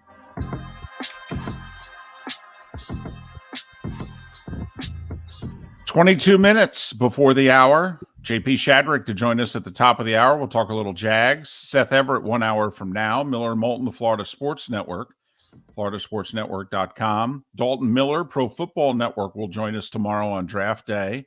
He's a big draft Nick. Roy Cummings to preview what he thinks the Bucs are going to do. Right now, they're drafted 19th in the first round. Trade up, stay put, trade back. I don't usually fall victim to lists. I'm not a list guy. But a guy with CBS Sports put out a list ranking the quarterbacks by conference. Okay. Now, the list is flawed, and I don't want to give some of his rankings because then you won't pay attention to anything else I say. I mean, like he has Matthew Stafford ranked 11th in the NFC. Probably not something you should have led with. You make a dadgum good point. But for the record, he has Tua listed as the 9th best quarterback in the AFC. Can you do me a favor? Mm-hmm. I'm sorry. See, you did it. Who's ranked below Stafford? Well, now he's going with who the starting quarterbacks are of each team today. Right. Obviously, after the draft, it could change. Kyler Murray is ranked below Matthew Stafford. Okay. Andy Dalton, who right now is listed as the Carolina Panthers starting quarterback. Sam Howell for Washington is listed below Matthew Stafford. Baker Mayfield is listed as below Matthew Stafford. And the worst quarterback in the NFC is Desmond Ridder of the Falcons. Okay. Right. Here's where I think it goes wrong for him. He has Jordan Love 2 spots ahead of Matthew Stafford. That seems to be a problem. Right. That's what I would say to him. It loses credibility for the article. Exactly. Right. I would say to him, in fact, if you just want to, how about, much like the Packers and the Jets just did, how about you do a pick swap? There you go. You move Matthew up from 11 to 9. You move Jordan Love down from 9 to 11. I like it. If you do nothing else. Okay. But so he has Tua listed as 9th. Now, for the record, he has Aaron Rodgers listed as 6th in the AFC, not in the NFL, in the AFC. For example, his 6th highest rated quarterback in the NFC is Geno Smith. So when we're talking about how one conference seems to be so much more difficult to navigate than the other, this is where you could draw the double arrows across from one another and say, well, why do you say that? Well, because the 6th best quarterback in this conference is Aaron Rodgers, and the 6th best quarterback in this conference is Geno Smith. Whether it is Geno Smith or not, based off last year, that's last year. Okay, sure. That's fine. But Mahomes, Burrow, Allen, he then went with the 2 young guys. He went with Herbert and Trevor Lawrence. See, I couldn't do that. I couldn't put Trevor Lawrence there. There's not enough there to give him that. But the point is, would you put both Herbert and Lawrence ahead of Tua? And obviously you would put Aaron Rodgers, you would put Lamar Jackson, and he has Deshaun Watson ahead of Tua. And I think a lot of people listening would go, yeah, I could go with those 8 guys ahead of Tua. By the way, these are the quarterbacks that CBS Sports put Tua ahead of in the AFC. Jimmy Garoppolo, Russell Wilson, Kenny Pickett, Ryan Tannehill, Mac Jones, Gardner Minshew, Davis Mills. Minshew listed as the Colts starting quarterback for the moment, and Mills for the Texans. Now, obviously, before last season, to have Tua listed ahead of Russell Wilson would have been a joke. Russ was not good last year. That may still be unfair to Russell Wilson. I mean, has he earned a mulligan? I mean, borderline Hall of Fame career before last year. I could argue he's earned a mulligan. That situation seemed to be a complete and utter mess, hence the coach being fired in less than a full season. Yeah, I don't know what you could get odds on for Russell Wilson as comeback player of the year, but I would think it would be, Hamlin may just get it for playing. That may be an automatic, and you don't even want to vote on this because he died on the field and he's going to play this year. So from a comeback standpoint, you may stop right there. But with Peyton in Denver, you got to think, and I'm not a Russ guy, I still think you got to think Russ is going to be a hell of a lot better. I'd be giving Russ the mulligan, particularly based on who the coach is going to be this year. Well, if that's the case, then Tua's 10th. So, and would you rank Trevor Lawrence ahead of Tua right now? Yes. You know why? I'm pretty sure Trevor Lawrence is going to play 17 games. I put the over-under at 12.5 for Tua. Which way are you going? I'll tell you what, make it 13.5. 13.5 over-under the number of games Tua plays next year. Which way are you going? You got to go under. I don't want to. But logically, if you're going to take that bet, you've got to take the under based on his history. Now, when he was healthy last year, his numbers are tremendous. His downfield numbers, by the way, remember a year ago at this time, Tua couldn't throw the deep ball? And this show tried to tell you, listen, you want to hate on Tua, hate on Tua. He can throw the ball downfield. He's a very accurate passer beyond 20 yards of the line of scrimmage. His numbers last year beyond 20 yards of the line of scrimmage were the best in the NFL.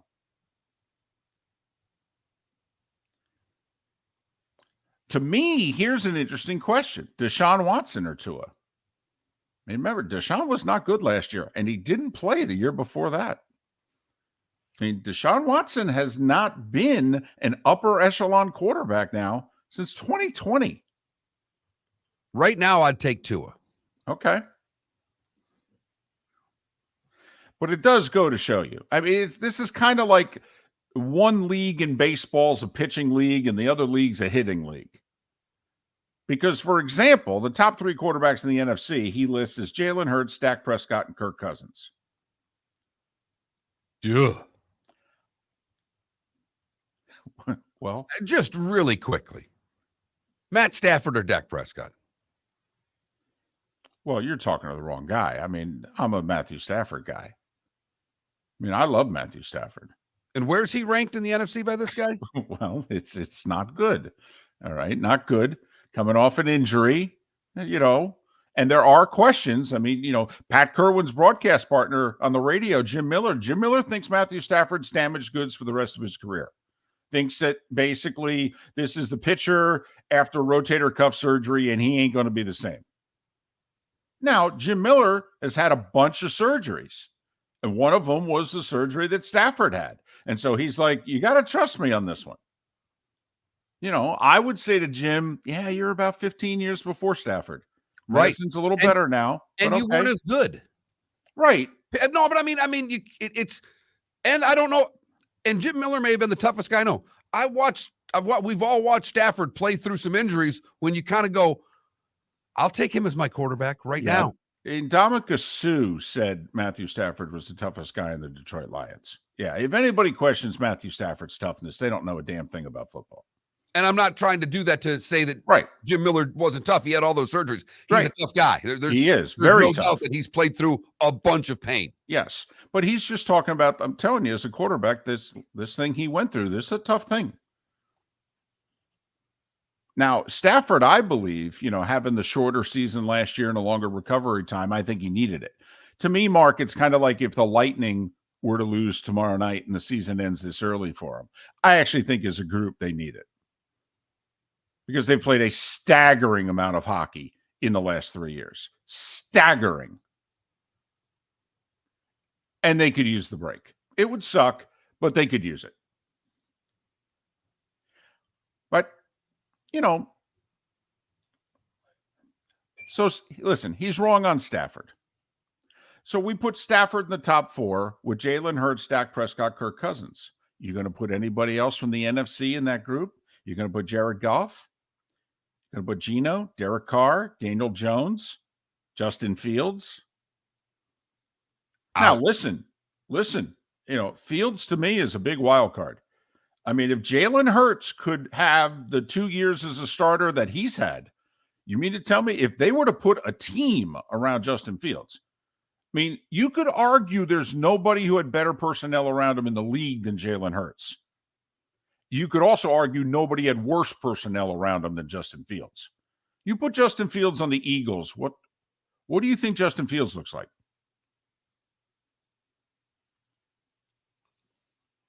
That could be the case for all. I mean, look what they did in LA with the Rams. Stafford went from a Super Bowl team to an awful team a year ago. So, but just from a quarterback, like we would not have put Herbert and Lawrence ahead of Aaron Rodgers. We would move Rodgers into the top 4. Let's just, for the sake of argument, put him 4th. Well, I mean, he's going to, if you draw the line across, so you got Aaron Rodgers on the one side as the 4th best quarterback of the AFC. And he's paired up with who? Stafford, Dak, Kirk Cousins. That's the quarterback difference one conference to the next. And, let's say Kenny Pickett's pretty good. Well, I hope so, because he's going up against Burrow, Lamar, and Deshaun. And if Deshaun finds his form again, I mean, those are arguably 3 top 10 quarterbacks in the league.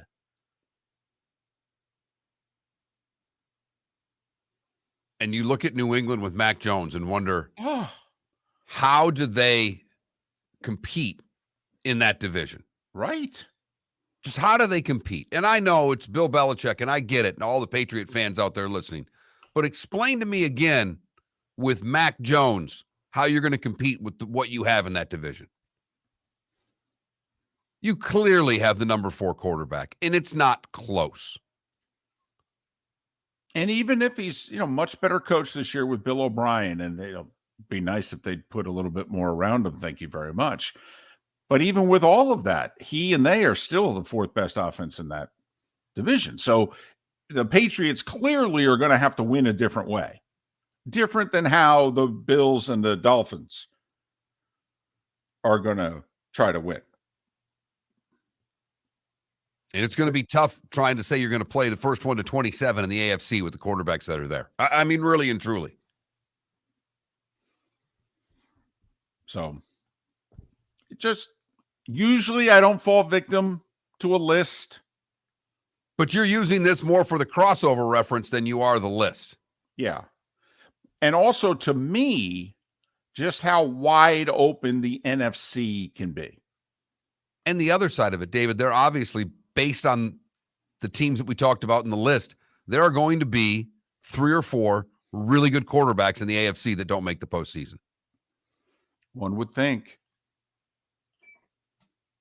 I mean, getting to 10 in the AFC, one, it seems like a prerequisite to make the playoffs, although 9 has made it each of the last 2 years. It is interesting. 9-7-1 and 9-8 have been the 7 seed. The first 2 seasons we've gone to 17 games. But one would think you've got to get to 10 this year. We'll see on that, because with some of the crossover divisions, it may be 9 again, as these teams will beat one another up throughout the course of the season.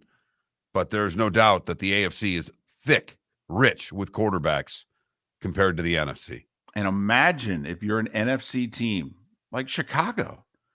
First of all, we all know that Aaron Rodgers just left the division, but what if Justin Fields turns out to be Josh Allen, only a little smaller? I mean, you could go from the outhouse to the penthouse quickly in that conference. What if one of the guys who's going to get drafted this year turns out to be the answer? I mean, man, is the NFC. Also, though, if you're the Niners, if you're the Eagles, if you're the Cowboys, I mean, come on, you got to get it done one of these next 2 years, don't you? Viking fan out there is going, what about us? What about you?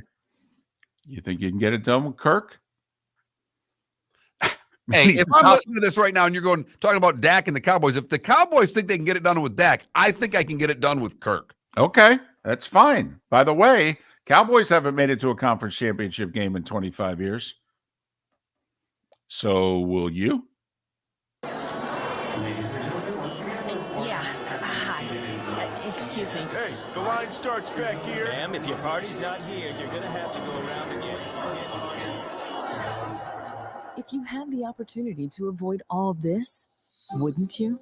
Salt Live is the official transportation provider of the Miller and Moulton Morning Show, making your trip to and from the airport seamless and stress-free. Salt Live is supported with the help of local partners like the Bayfront Inn. Gather your family and friends and enjoy a leisurely day on the water with a pontoon or deck boat. If you prefer to explore the waterways without a motor, the Bayfront has canoes, standboards, and kayaks. At the end of your journey, enjoy lunch or dinner at the Bamboo Tropical Bar and Grill. The Bayfront Inn, something for everyone on 5th Avenue in downtown Naples. BayfrontInNaples.com. When you need a ride, book with Salt Live Transportation, 308-8686, or book on saltlivetransportation.com. Located on the East Trail, locally owned Naples Tiki Bar and Grill is an outdoor eatery next to the Hitching Post Shopping Center. Island-inspired food with a true tiki theme. The best place in Naples to enjoy the beautiful weather in Southwest Florida. The Naples Tiki Bar and Grill offers a great menu for dine-in or takeout. Enjoy our famous pulled pork, huge burgers, and tiki bar cocktails. Don't miss happy hour every day from 3 to 6, and live music 7 days a week. See you soon at the Naples Tiki Bar and Grill, 11498 Tamiami Trail East. Hello, friends and family of Southwest Florida. Are you looking to tap into the electric vehicle market? Well, look no further, because we here at Southwest Florida Golf Carts have just what you need. E-bikes, golf carts, LSVs, scooters, and more. Come down and talk with one of our experienced sales reps, have a soda and a smile, and you could be cruising the streets in your new EV today. Stop by the store or visit our website at flgolfcarts.com and enter for a chance to win $100 off your next purchase by answering John's monthly sports question. Miller and Moulton here for the Clutch Vodka Play of the Day. Mark, remember Nick Charles, Fred Hickman, the CNN Play of the Day? Yeah, CNN did a nightly sports show. That was a while ago. Yes, it was. Just work with me. Everyone liked the pod, the Play of the Day. So how about we have the Clutch Vodka Play of the Day? What? Sounds good. The Fun, play of the smooth. day. Like Clutch Vodka. Listen weekday mornings for the Clutch Vodka Play of the Day. That's Clutch with a K. David Moulton for Napa, Napa Auto Parts, and Napa Filters. Insist on Napa filters for your vehicles, or if you're a do-it-yourselfer, only buy Napa filters. Napa has a filter for almost anything on earth that moves, whether it's motorcycles, foreign and domestic cars, vans, SUVs, earth-moving equipment. You get the idea. Napa Auto Parts, Napa filters. Insist on them for your vehicles, or if you're a do-it-yourselfer, only buy Napa filters. You were listening to Miller and Moulton on the Florida Sports Network.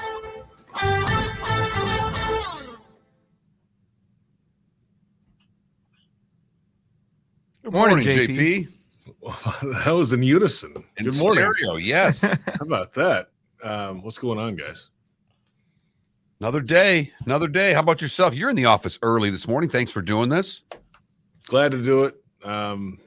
Always glad to get the ask. Really? I appreciate it. Really? Really? Wow. Really? All right. As Vern would say.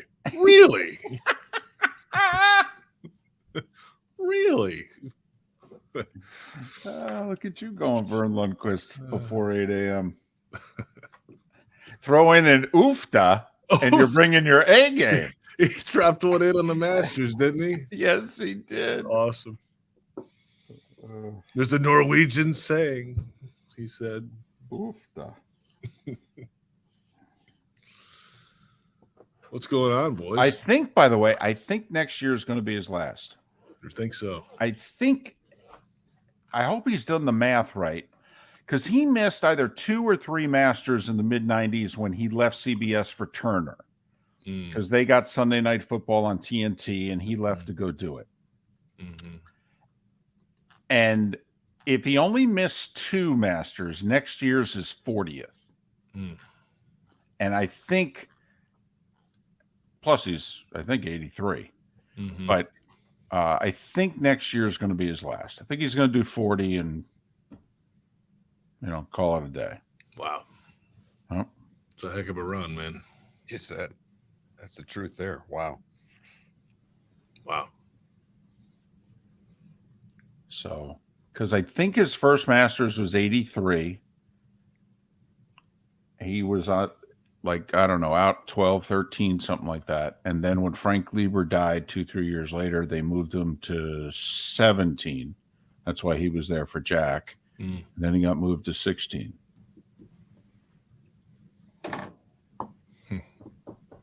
But hey, you doing any golf? Have they grabbed you and brought you down the road? Nothing on the docket as of yet. They're pretty deep with their talent roster with the ESPN stuff. Right. So it's all right there. I just know like a year or two ago, they kind of grabbed you. You drove down to Ponte Vedra. You did some international stuff. I'm still on that list, but it's just it's super emergency fill-in vacation guy, which is, it's fine. But I there's not anything really imminent on that right now. That's okay. I think Miller and Moulton can relate to super emergency fill-in vacation guy. Yes. Mm-hmm. Know that role. The best list I'm on right now, JP. Well, better than being on no list at all, I suppose. JP, that's just in our own household. But right, yeah. That's what we call Wednesday.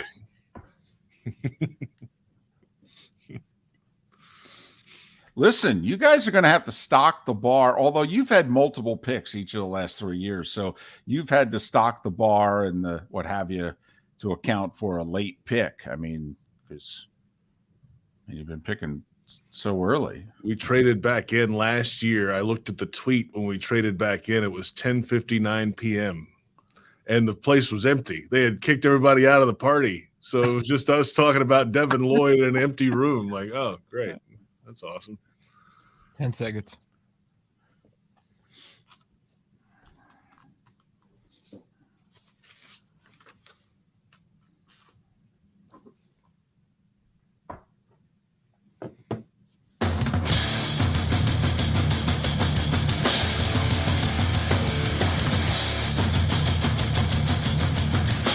You are listening to Miller and Moulton, exclusively on the Florida Sports Network.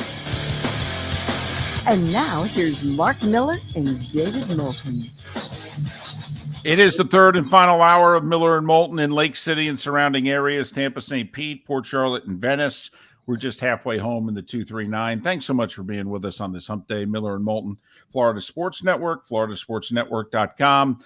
He does play-by-play of football and basketball for Westwood One. He's also part of the Jags radio network.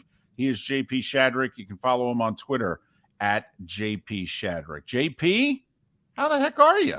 I'm doing well, gentlemen. Great to be back with you again. Did I hear a couple of new cities on the list? Has Lake City been on there for a while? I thought Lake City was on there during. Yeah, the they were season. there last year, so Okay, good. pretty much All the right. same. Just hard. I'd never heard the whole list, so I appreciate where we are, and that's those are some really good towns, man. I think we threw you off with and surrounding areas. That's what I think threw you off. There's a lot of surrounding areas around some of those places. That's for sure. There's no doubt. Hey, you guys get to have a draft party tonight. Everybody gets to stay for a while. This is going to be unusual to have a draft party go this long for the Jags, man. Yeah. You need this to be a trend, not a one-off. Yeah, let's hope it's 32nd moving ahead. That means you've won the Super Bowl, of course. But it's Thursday night at Daly's Place. There's the big concert venue on the south end of TIAA Bank Field. It holds 5,500 in actual chairbacks, and then there's a floor level as well. It's sold out. It's already been done. I mean, they're not selling tickets, but they've allotted all the tickets away. So it should be a packed house. Doug Peterson's going to speak with the fans out there before the pick, about 7:30 or so. Trevor Lawrence will be there. Christian Kirk, Zay Jones will be there to speak with the fans. I mean, they're really packing this thing in. So fans will be able to watch the draft on the big screen behind them. Then there'll be some entertainment throughout, including those interviews. And, last year, the Jaguars traded back into the first round. And I looked at the tweet from last year, and it was 10:59 p.m. when I sent the tweet, the Jags are on the clock.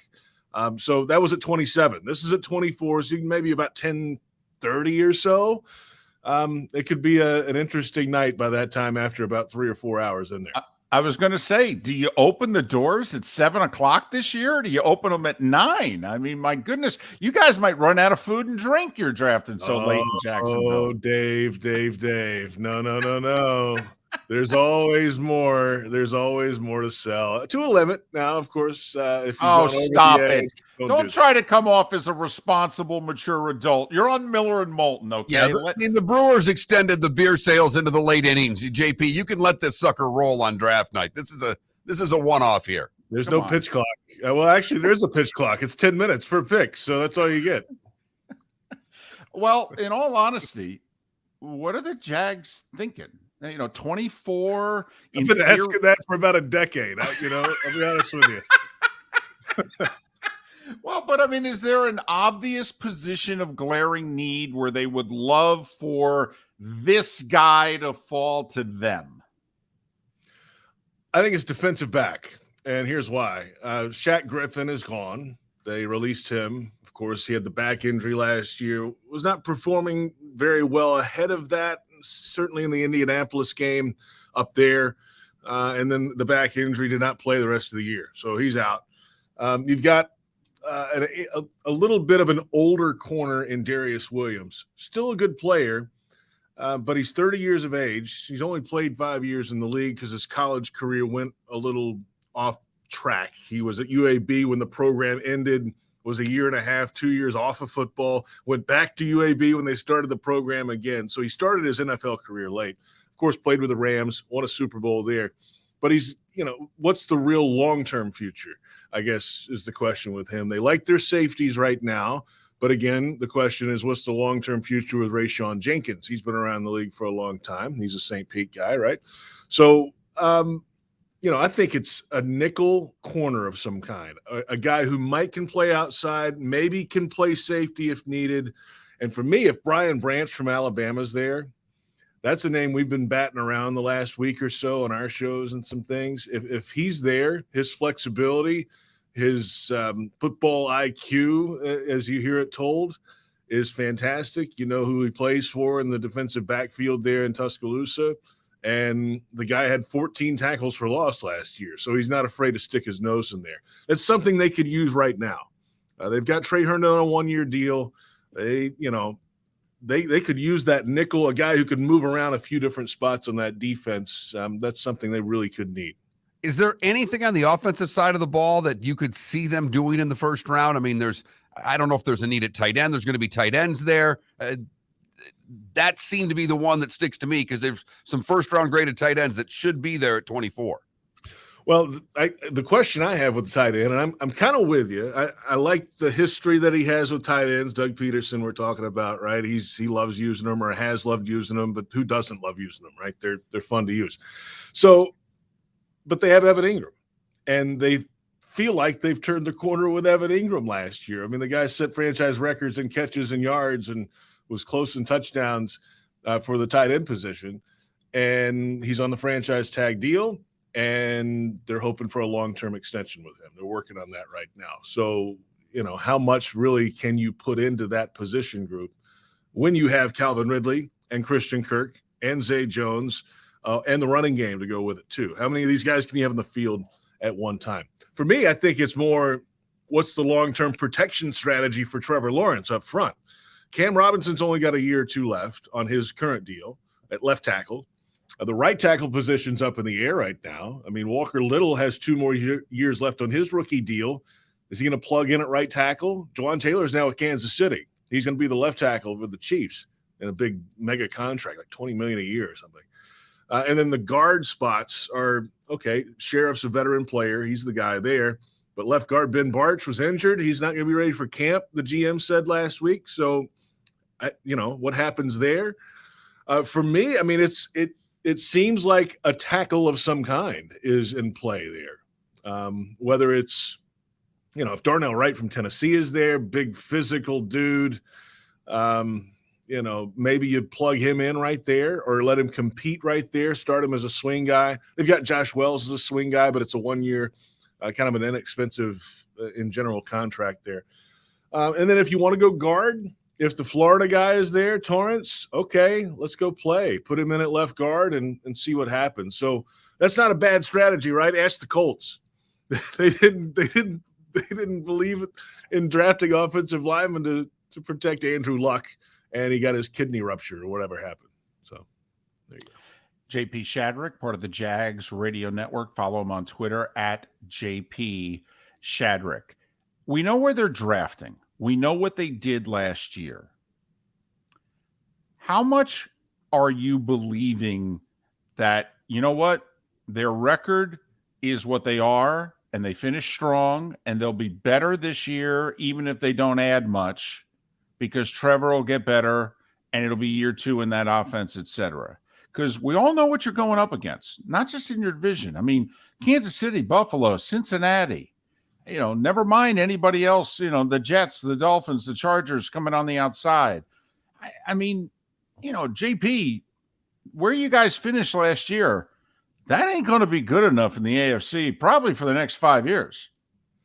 Not getting any easier either when you have future Hall of Fame quarterbacks coming into the AFC too in New York with the JETS. So that just adds to the stockpile of arms. Now, I would argue the fact they haven't added anything on offense. Calvin Ridley's on the team now. I mean, they traded for him in November.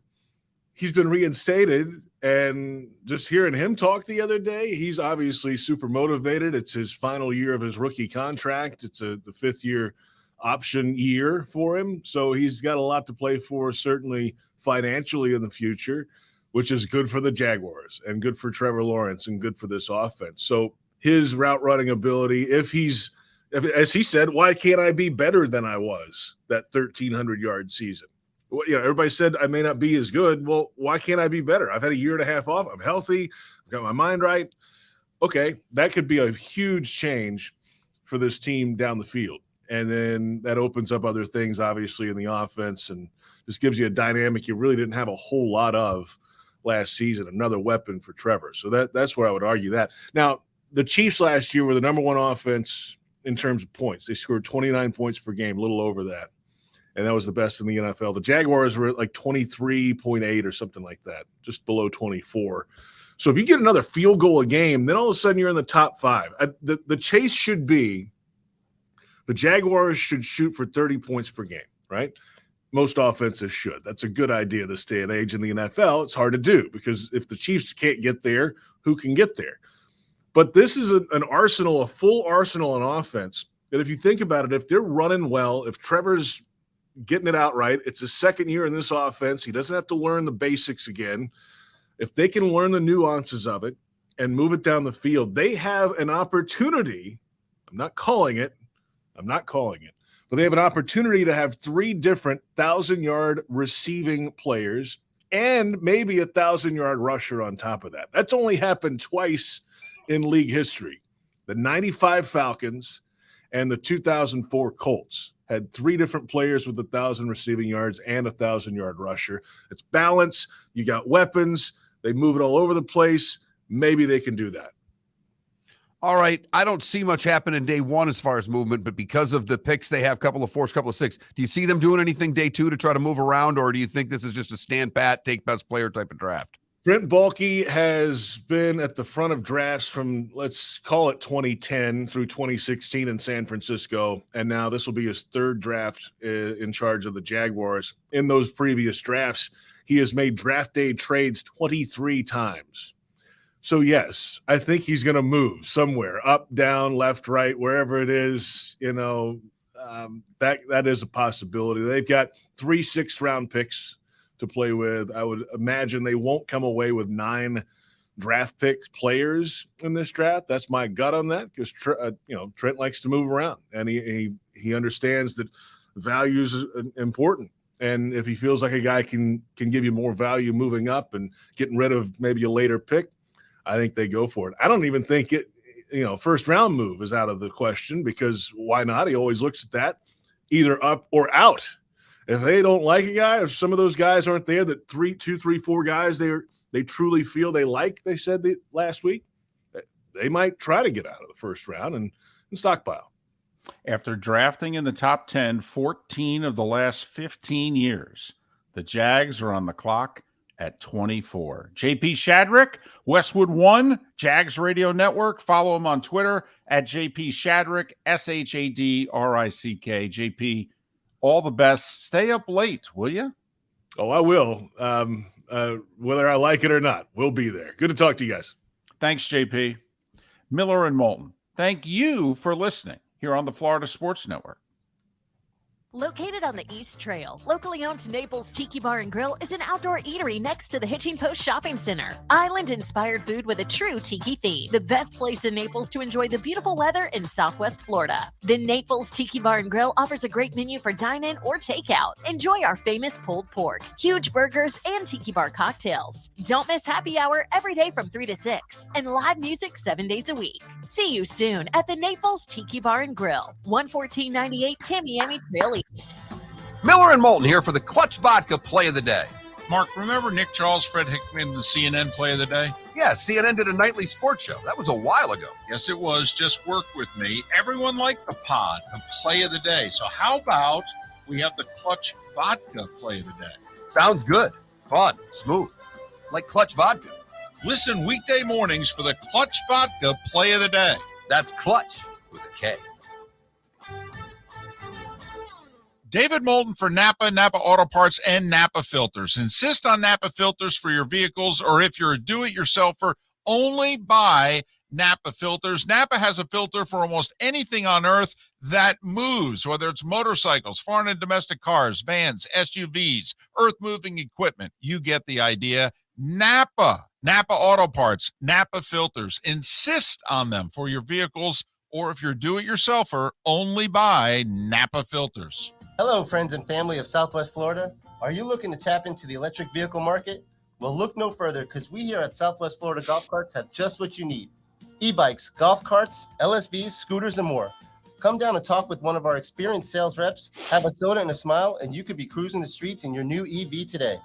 Stop by the store or visit our website at flgolfcarts.com and enter for a chance to win $100 off your next purchase by answering John's monthly sports question. You are listening to Miller and Moulton on the Florida Sports Network.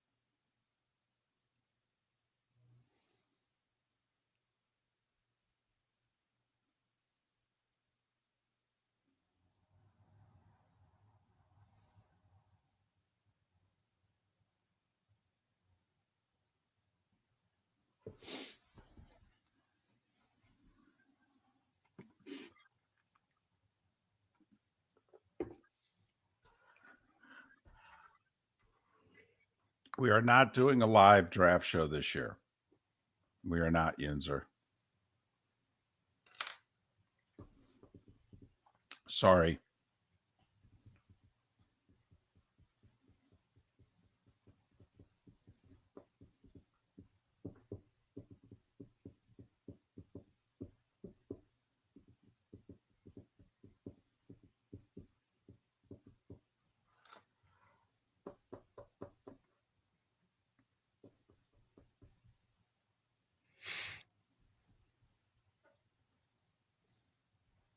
Yes, there are.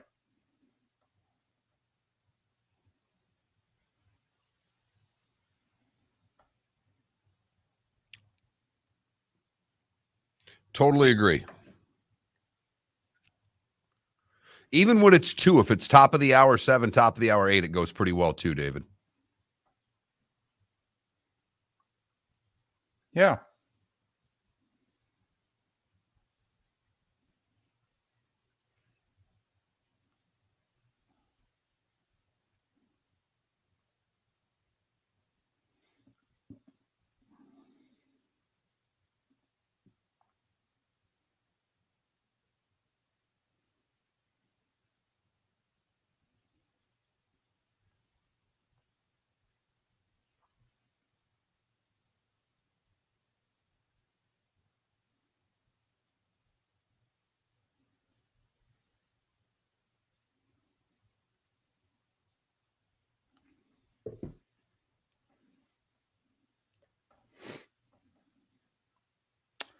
Well, Lindy, I will say, I prefer the NFL Network draft show to the ESPN ABC draft show.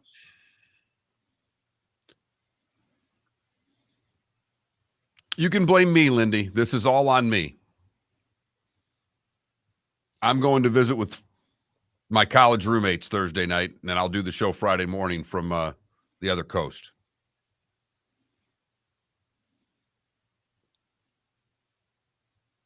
I do think he'll be less hungover, though. Oh, that's not true. That's not even close to true. I'm setting my gear up and just hoping I wake up in time. Okay, well, please do. I need the link to get on.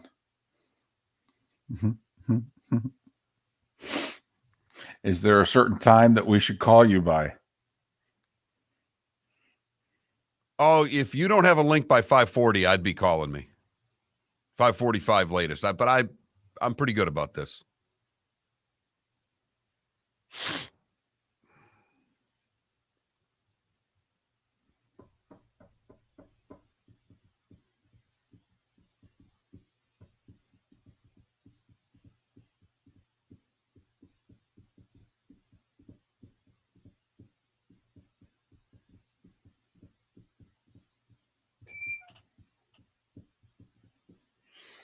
Michael, the problem with doing something like that is the show's early, so then you're talking out loud and you're making noise, you're bothering people. That's the problem with a morning show outside.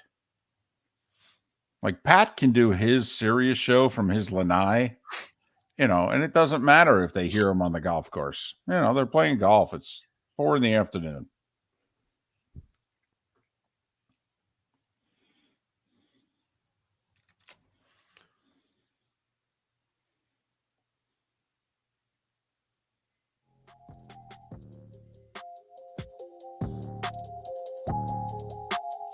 You're listening to Miller and Moulton, only on the Florida Sports Network.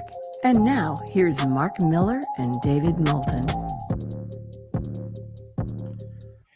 In honor of Aaron Rodgers, referring to about 34 people in his goodbye letter by their nickname, we're changing the name of the show from Miller and Moulton to Millsy and Lava.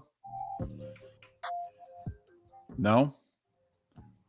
I just trying to make a thank you goodbye letter one of these days. Apparently you can't make it unless they can shorten your name or give us a nickname. That's it. So welcome back to Millsy and Lava here on the Florida Sports Network, floridasportsnetwork.com. We'll have David's hot lava take coming up in just a moment. Seth Everett in a little more than 15 minutes time. He'll be fired up.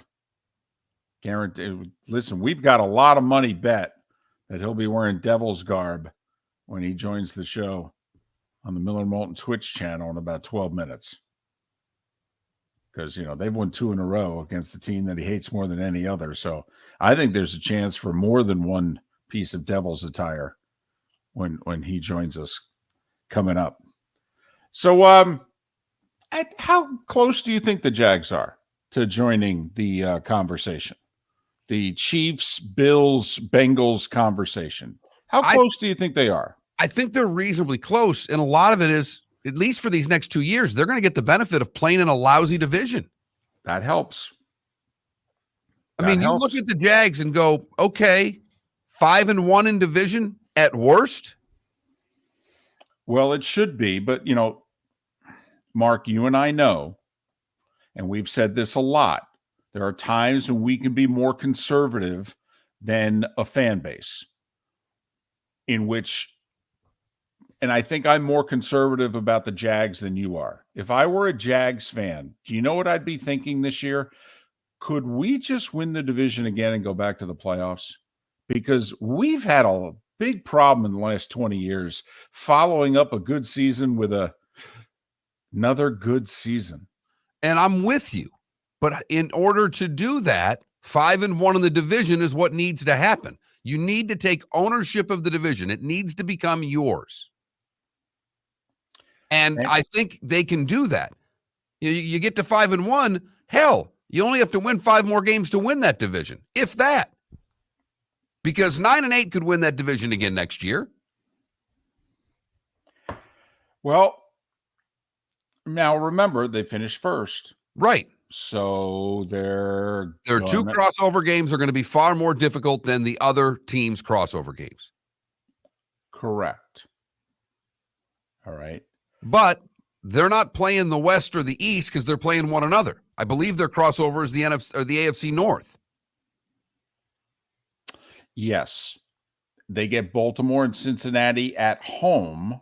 They get Pittsburgh and Cleveland on the road. So you could argue they get the better teams at home. That should help them, but they're not easy games. Now, the other 2, when you get Kansas City and Buffalo, those are legit big boy games. The other side of that, though, is the rest of your division's not good, and they're playing a pretty competent division. And I'm not worried about Houston because they're going to be lousy again. I don't even consider them. So their crossover divisions are the AFC North and the NFC South. Think about that. So obviously they get the 6 games in the AFC South and they get 4 games with the NFC South. In those 10 games, 7-3 has got to be the floor, right? 100%. I was about to let 8 out of my mouth.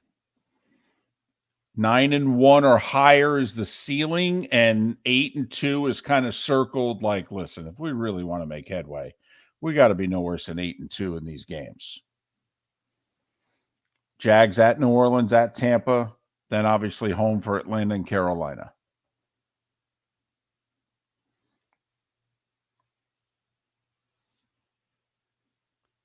So but they're in a great position because, David, with the schedule they had, they could end up with 2 home games. They could.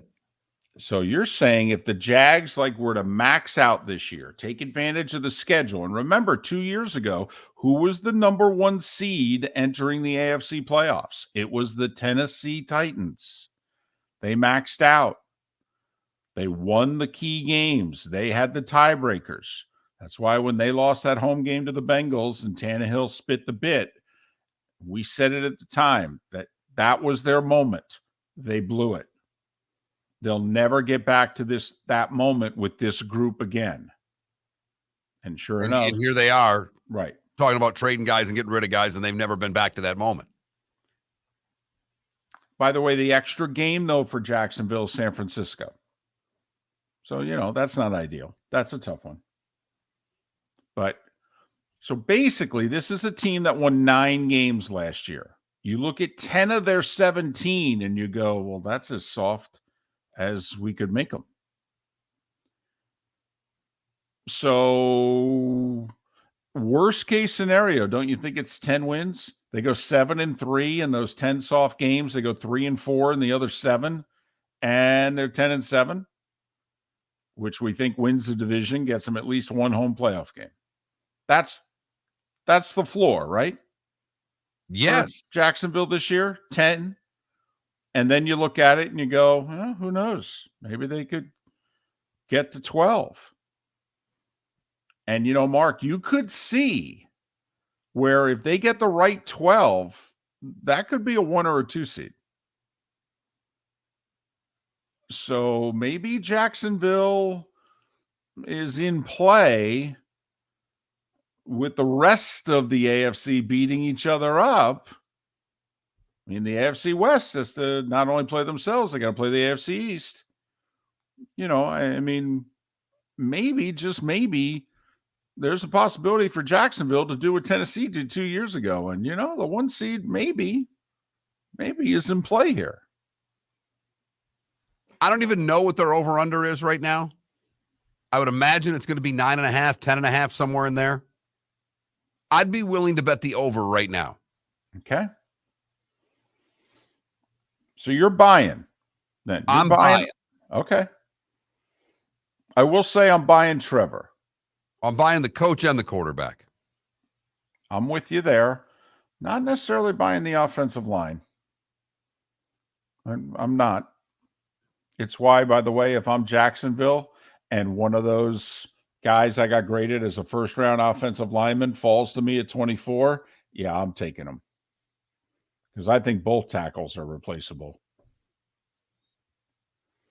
I liked your thought, though, with the tight end.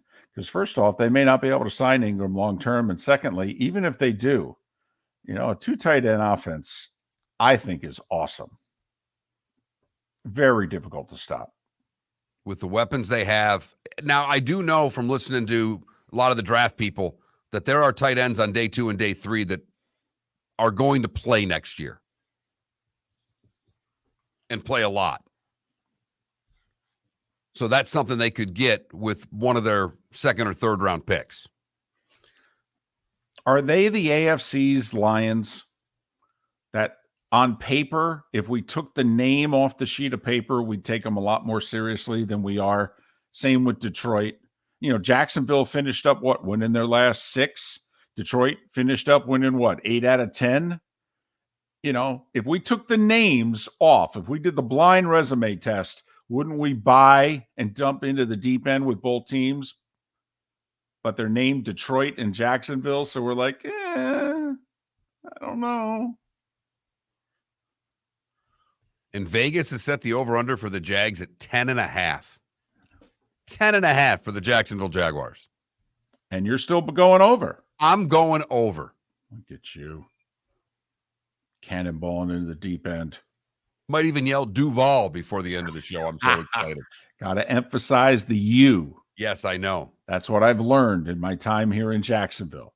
It's Duval. Good news is David did it, so I don't have to. Seth Everett. We'll see if he chants anything out. If he does, I have a pretty good idea. I know what he's chanting. Because the Devils and Rangers are tied at 2-2 in the series. Miller and Moulton. Seth Everett's next. Miller and Moulton here for the Clutch Vodka Play of the Day.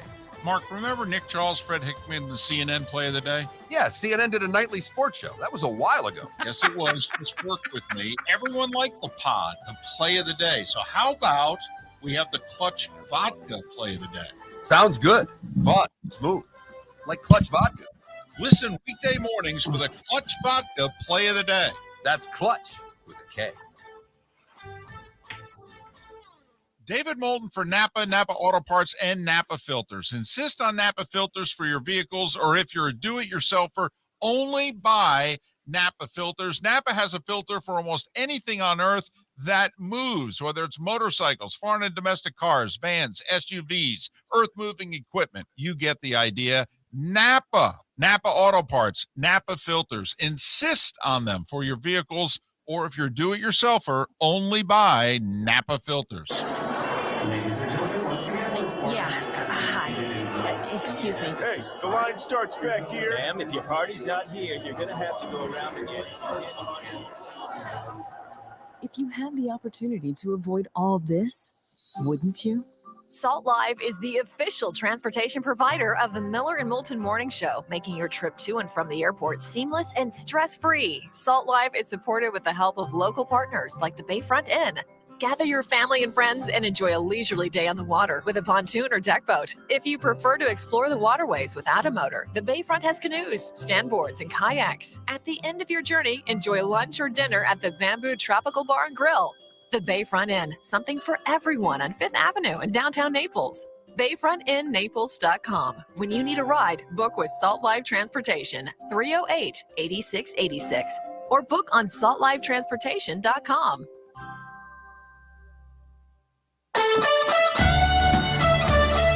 You were listening to Miller and Moulton on the Florida Sports Network.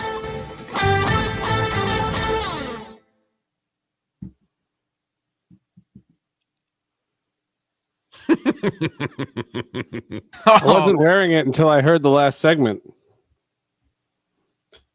You led the witness. Or David did it. This is what I was wearing. There's a massive game today. That's my my Arsenal shirt. Arsenal plays at Man City today, and it's 1 versus 2, and the winner basically gets the Premier League, or the winner is in the driver's seat for the Premier League title.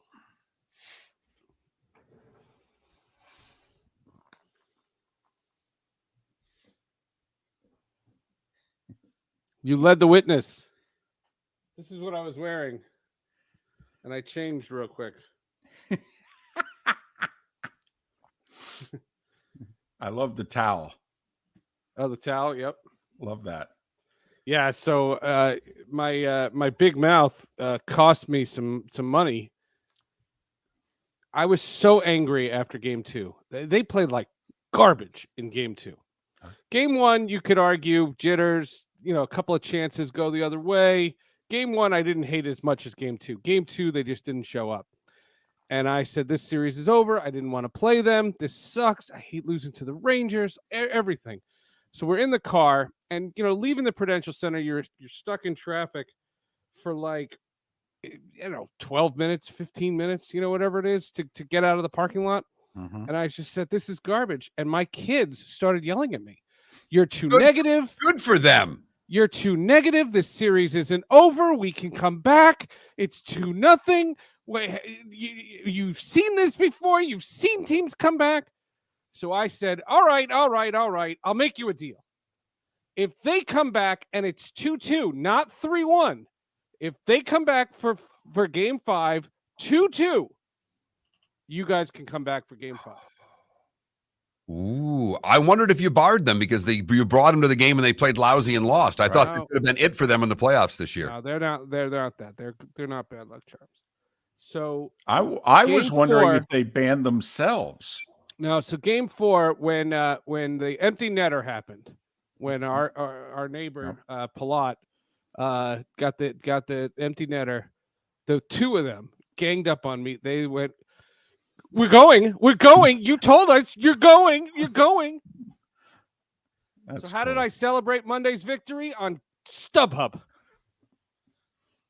Hey, you'll spend a couple $100 two more times if you have to. I'll do it all for the next 2 months. Darn right you will. Darn right you will. Be the cheapest Stanley Cup title ever. Cost you about $2,000. Like you wouldn't pay $2,000 for a cup. Oh my God, my heart, my anxiety levels can't take this. I'm too old for this. I can't. I'll wait and ask you, but I am just curious with your anxiety and then covering the game. Are you able to maintain professionalism in the booth? Well, before the segment starts, I just want to tell you the Rangers denied me a credential. Why? Well, what they said was a space issue.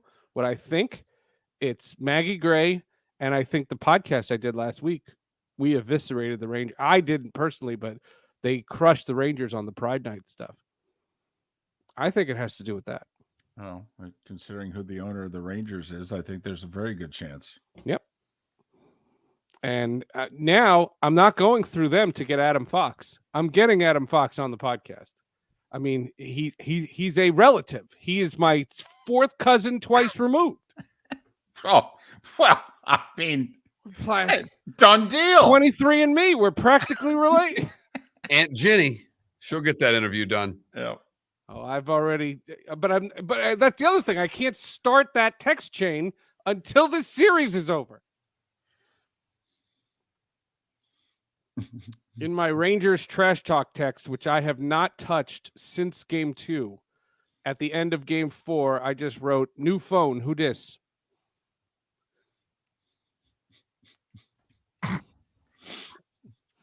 Ten seconds. Ask me about this. This is a great story.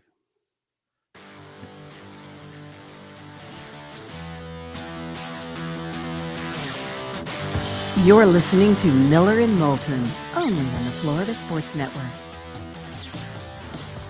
22 minutes before the hour, and we have tried to tell you for the year and a half that we've been doing this third act of Miller and Moulton, and we've been doing it live on the Miller and Moulton Twitch.tv channel, that you really should take in the show because the commercial breaks sometimes can be spectacular. And my goodness, all of the buttons that we touched during that last commercial break as we welcome the gentleman we touched them with, Seth Everett. Sports with Friends, Hall of Justice, text stream. I don't even know if we'll get around to the podcast, to be honest with you. Follow him on Twitter. We have a big one for Sports with Friends. Whatever. Be quiet. It's our show. Seth _ Everett is the is how you follow him on Twitter. But as we've talked, and if you don't know this segment, Seth lives in Jersey. He's a proud New Jersey Devils fan. This is his team. This is number one on the fandom. This is where he loses all rational thought and is no longer a good, solid, upstanding human being. This is where he's an arrogant, obnoxious blankety blank. And he's got two. Boy, the pot calling the kettle black. Why? Are you serious? I'm a very, just because I root for the Rangers, I'm a very mature fan. I told all my Zibanejad is a weasel. I told all my Ranger friends when it was 2-0, I go, you have not watched these two teams play in the playoffs, have you? But anyway, Seth's got two daughters. He's raising them to be Devils fan. This is the first good team they've ever rooted for. They went to game 2. They lost. They were down 2-0 in the series. And so now we're wondering, are the daughters following dad down that fandom road? My 14-year-old during the overtime in game 3 said these words. My heart can't take this. I said, there you go. You're 14. I said, I know. Like watching her watch this, I'm in 1993 all over again. I'm in 1994 all over again. 1995 all over again. Like it's the same thing. It's the same thing. My first playoff was 1988 when they made the playoffs the first time in their history. They played the Islanders and the Capitals, and I can remember where I was sitting in my old house.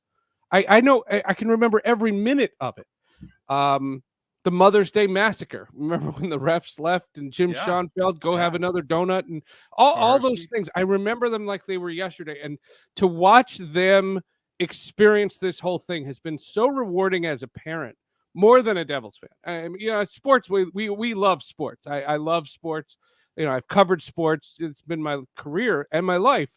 But to be a parent experiencing this is the greatest. It's the greatest experience in the world. And the roller coaster of emotions it's a lot. All right, let's get to the important question, because I know that they attended game 2. Yeah. You talked about it. You brought them to game 2. The Devils played a bad game, lost that game. Yeah. Hockey people are superstitious people. Are they allowed to come back to a Devils game this series? Well, they were on me for being too negative. And so I told you what? Yeah. Oh, I was so angry. I was so angry. Like, the guy in front of me wasn't going, the traffic wasn't moving, and the guy in front of me was like looking at his phone, and I was like, go. And he was a Ranger fan. I'm like, Ranger fan, go. And my kids were like, you're too negative, Daddy. You have to be positive. We can come back in this series. So to get them to stop, I told them that if the Devils tied it at 2, not if they had just won a game and forced a game 5. If they were down 3-1, we weren't doing this. But if they tied it at 2, I would take them to game 5. And I'm taking them to game 5. I cannot believe I'm taking them again. We're doing this whole thing. And the difference was in game 2, they had no school on Friday, because in New Jersey, when you don't use your snow days, they give you the snow days back. So they had no school on Friday. They have school this Friday, and this one's going triple overtime. Will you stay? Now, that's the question. Oh, absolutely. Now, when they were losing 4-0 or 4-1 before the Rangers emptied it, I wanted to get out of there. I was like, get me out of this building. This building is like, it's making my skin crawl. And they wanted to stay. And I left when we finally left with like 4 minutes left.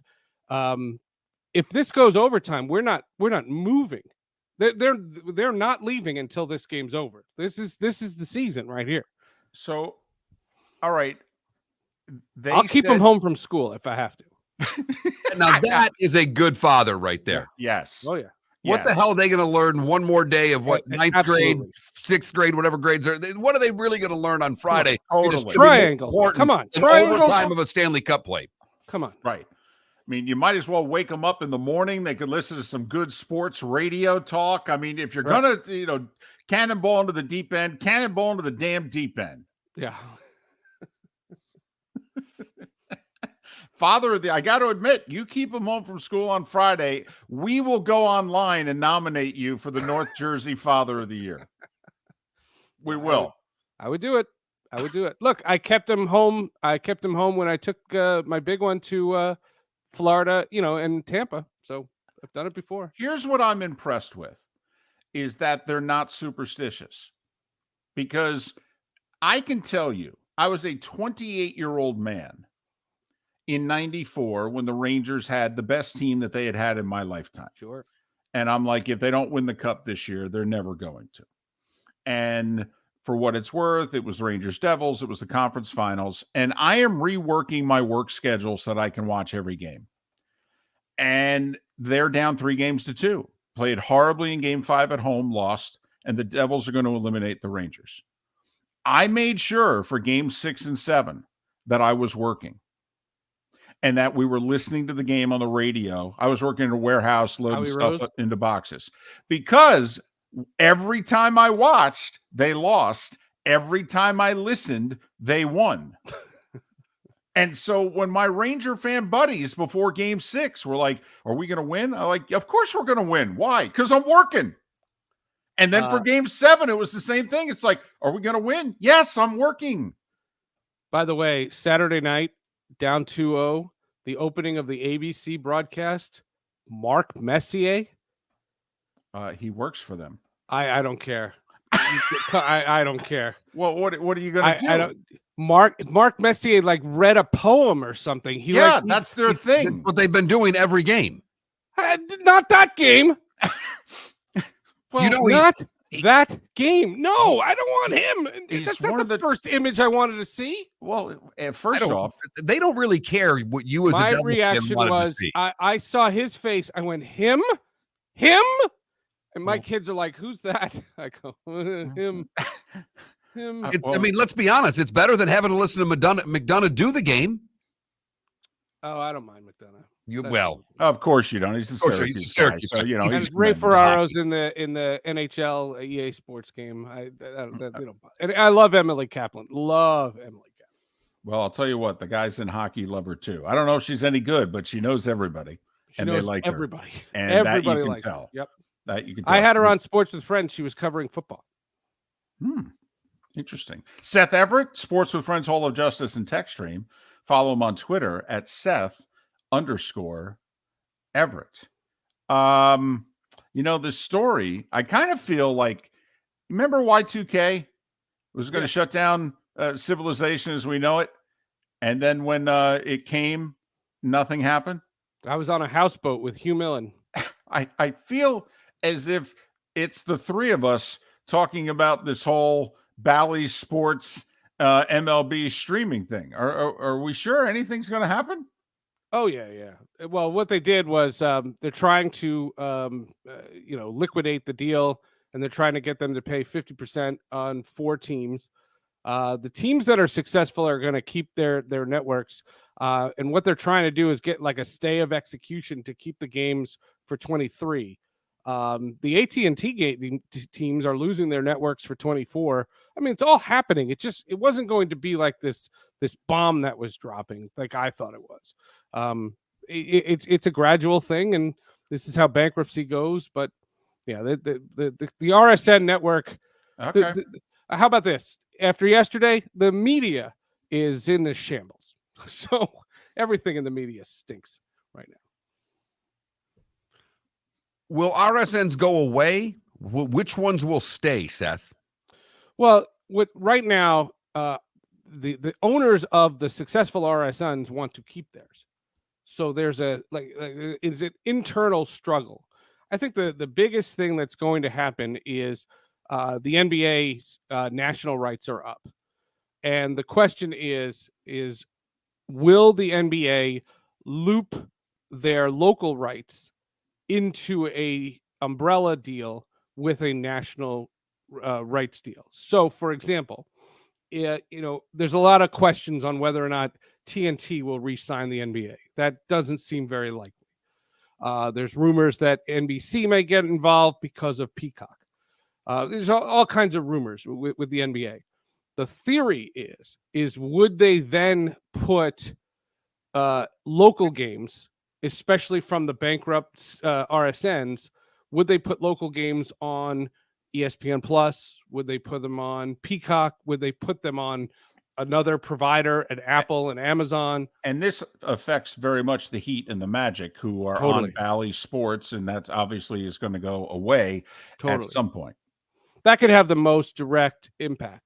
From what the people very I quickly, the NBA TV deal has one more full season to run. So this, whatever change may happen, will not go into effect until October of 24.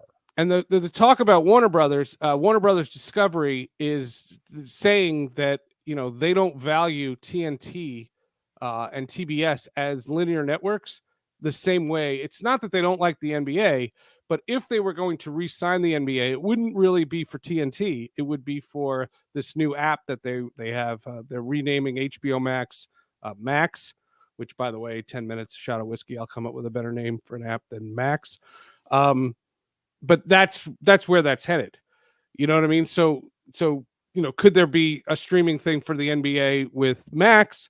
Possibly. I mean, it's a lot of moving parts, and there's a lot of things that are being discussed. But I think the NBA is the biggest domino. As far as the baseball deal, I was surprised, as were the people that I talked to, that the bankruptcy judge allowed them to pay 50% of the rights fee to keep the games in Cleveland, Arizona, and there were 2 others. Pittsburgh, I believe, was one. Pittsburgh's a Warner Brothers. Pittsburgh's the AT&T guys. Pittsburgh, Colorado, and Houston are AT&T Sportsnet. That's owned by Warner Brothers Discovery. That's a separate. Gotcha. My bad. Anyway, today I am going to my first ever Arsenal watch party. I'm going to an officially sanctioned Arsenal bar. Arsenal plays Manchester City for the first time in 2 years. It's the first time I'm watching an Arsenal game outside of my house. Is there an Arsenal beer that you have to drink? I mean, do they have a team? I don't know. beer? I don't know. All I know is I'm taking a lot of pictures. Do you know the cheers? Do you know that? No. They'll be doing the chants. Are you? So you're basically a virgin going to this game, experiencing it for the first time. Totally. Can't wait. 3:00 today. I cannot wait. It's a big game. It's a massive game. I couldn't just sit at home. How old are you again? 49. And you're stopping your life. Yep. To go to this watch party at 3 p.m. I put I put it on my calendar like 10 days ago, and I built my whole workday around it. Yep, totally. I'd love to try to give Seth a hard time right now, but I'm so impressed with the fact that at your age that you essentially have adopted a new team in the last few years. I mean, think about it. We all have said, Seth was just talking about the Devils when he was a kid, and this event happened, and this event happened, and how he remembers them like yesterday. To think about, you and I are both in our 50s, Seth's about to get there. For us to get a new team and be all that in, Seth, I'm glass half full with this. I'm fired up for you. I can't wait to see the pictures online. Yeah, it's in Hoboken. I'm going to take it a little ride, a little 25-minute ride. Go to this thing. It's a 2-hour game. I'm going to have a blast. You and Eli Manning? Is that what you're saying? Eli's not coming. No. I but Eli is the 400th episode of Sports with Friends this week. Good segue. Thank you. Got about 60 seconds, so we know what Sports with Friends. Hall of Justice text stream, go. Sports with Friends, the 400th episode. Eli Manning, it's his 6th appearance that ties him for the lead with LaTroy Hawkins. And we talk about what a typical day for him is, and does he say yes to everything? And he tells a story behind the whole Chad Powers thing. It's a really fun podcast. Much more open than he ever was in the beginning when I put him on. Hall of Justice is about Mandalorian Season 3 and all the announcements at Star Wars Celebration. And Text Stream is about the DVD Netflix thing coming to an end. Who still got DVDs in the mail? He's Seth Everett. Follow him on Twitter, Seth_Everett. Have fun at the party. Good luck with your daughters and the Devils. And we're doing it next week. If they lose to the Rangers, you still have to come on. You know that, right? Oh, yeah. Okay. Yeah, there's a couple of days buffer. It's okay. Miller and Moulton. Thanks so much for listening. Bonus hours next.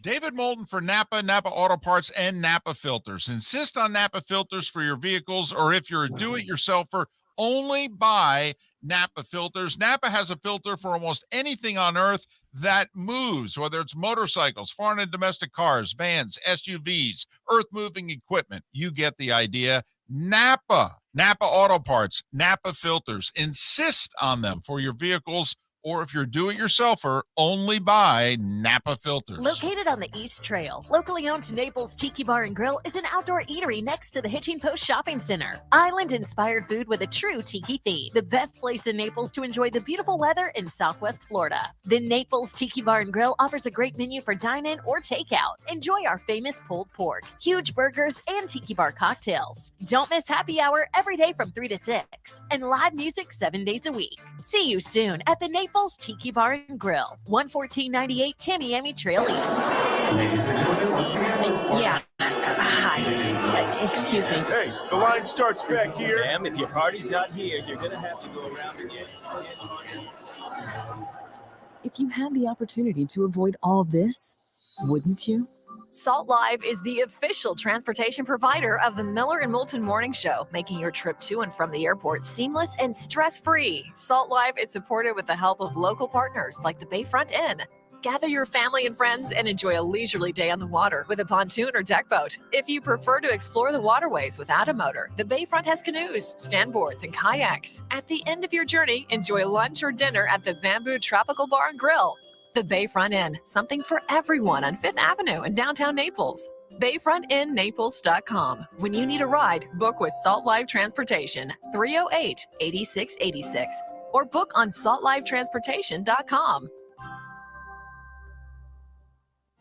Hello, friends and family of Southwest Florida. Are you looking to tap into the electric vehicle market? Well, look no further because we here at Southwest Florida Golf Carts have just what you need. E-bikes, golf carts, LSVs, scooters, and more. Come down and talk with one of our experienced sales reps, have a soda and a smile, and you could be cruising the streets in your new EV today. Stop by the store or visit our website at flgolfcarts.com and enter for a chance to win $100 off your next purchase by answering John's monthly sports question. David Moulton for Napa Auto Parts, and Napa Filters. Insist on Napa filters for your vehicles, or if you're a do-it-yourselfer, only buy Napa filters. Napa has a filter for almost anything on earth that moves, whether it's motorcycles, foreign and domestic cars, vans, SUVs, earth-moving equipment. You get the idea. Napa Auto Parts, Napa filters. Insist on them for your vehicles, or if you're a do-it-yourselfer, only buy Napa filters. You are listening to Miller and Moulton on the Florida Sports Network.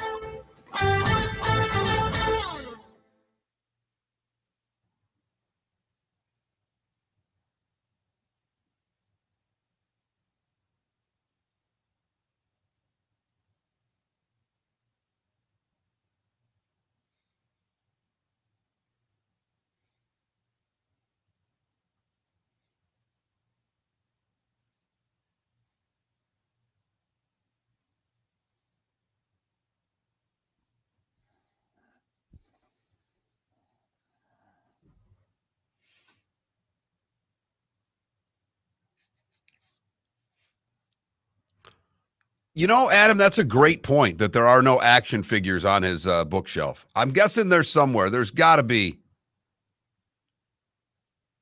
Got to be.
Did you play yesterday?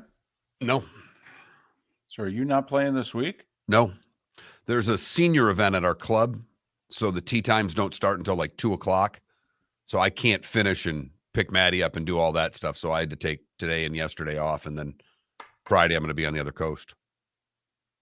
I took last Friday off too. I've been playing like crap. I just said, you know what? I'm going to take a couple weeks.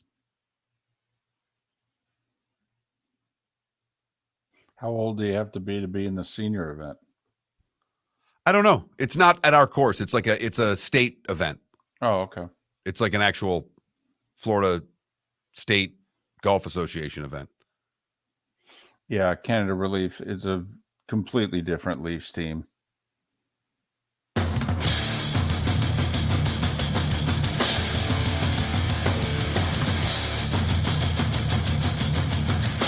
You are listening to Miller and Moulton, exclusively on the Florida Sports Network. And now here's Mark Miller and David Moulton. Bonus hour, Miller and Moulton. Thanks so much for being with us. Florida Sports Network, floridasportsnetwork.com. Dalton Miller, Pro Football Network. Roy Cummings covering the Bucs. They'll join us at the very least on the show tomorrow. Speaking of the Bucs, we haven't really gone down this road. You ready? Okay. What if they took Hendon Hooker? You okay with that? Absolutely. First off, gut feeling. You think he's there at 19? I do. I do also. So now, let's just say the other 4 quarterbacks are gone, which is a safe bet based on, all the hype and that we've been getting. So Hendon Hooker's on the board at 19. Do you take him no matter what? Like, if he falls to you, you're like, well, damn, there you go. We're taking him. Or, I don't know. I'd take Bijan Robinson, or, I'd take this pass rusher or this shutdown corner, Porter's kid, whatever. Because to me, if it's a quarterback and you like him and he's there, you just run to the podium.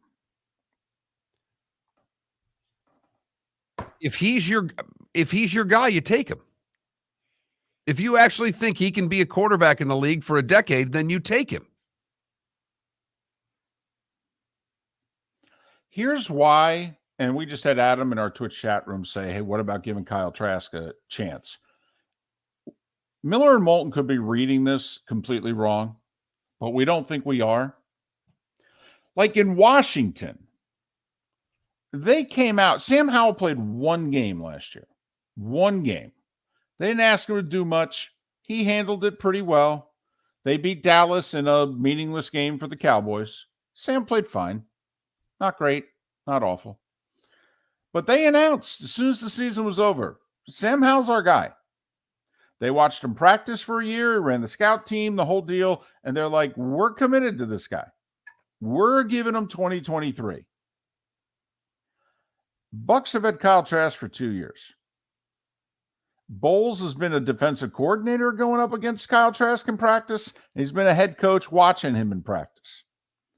First off, most of his 2 years, Trask couldn't even earn his way up to number 2 on the depth chart. And skip year 1. Bring him in, late draft pick, whatever. But after the first year, you are expecting at some point him to be your number 2 guy.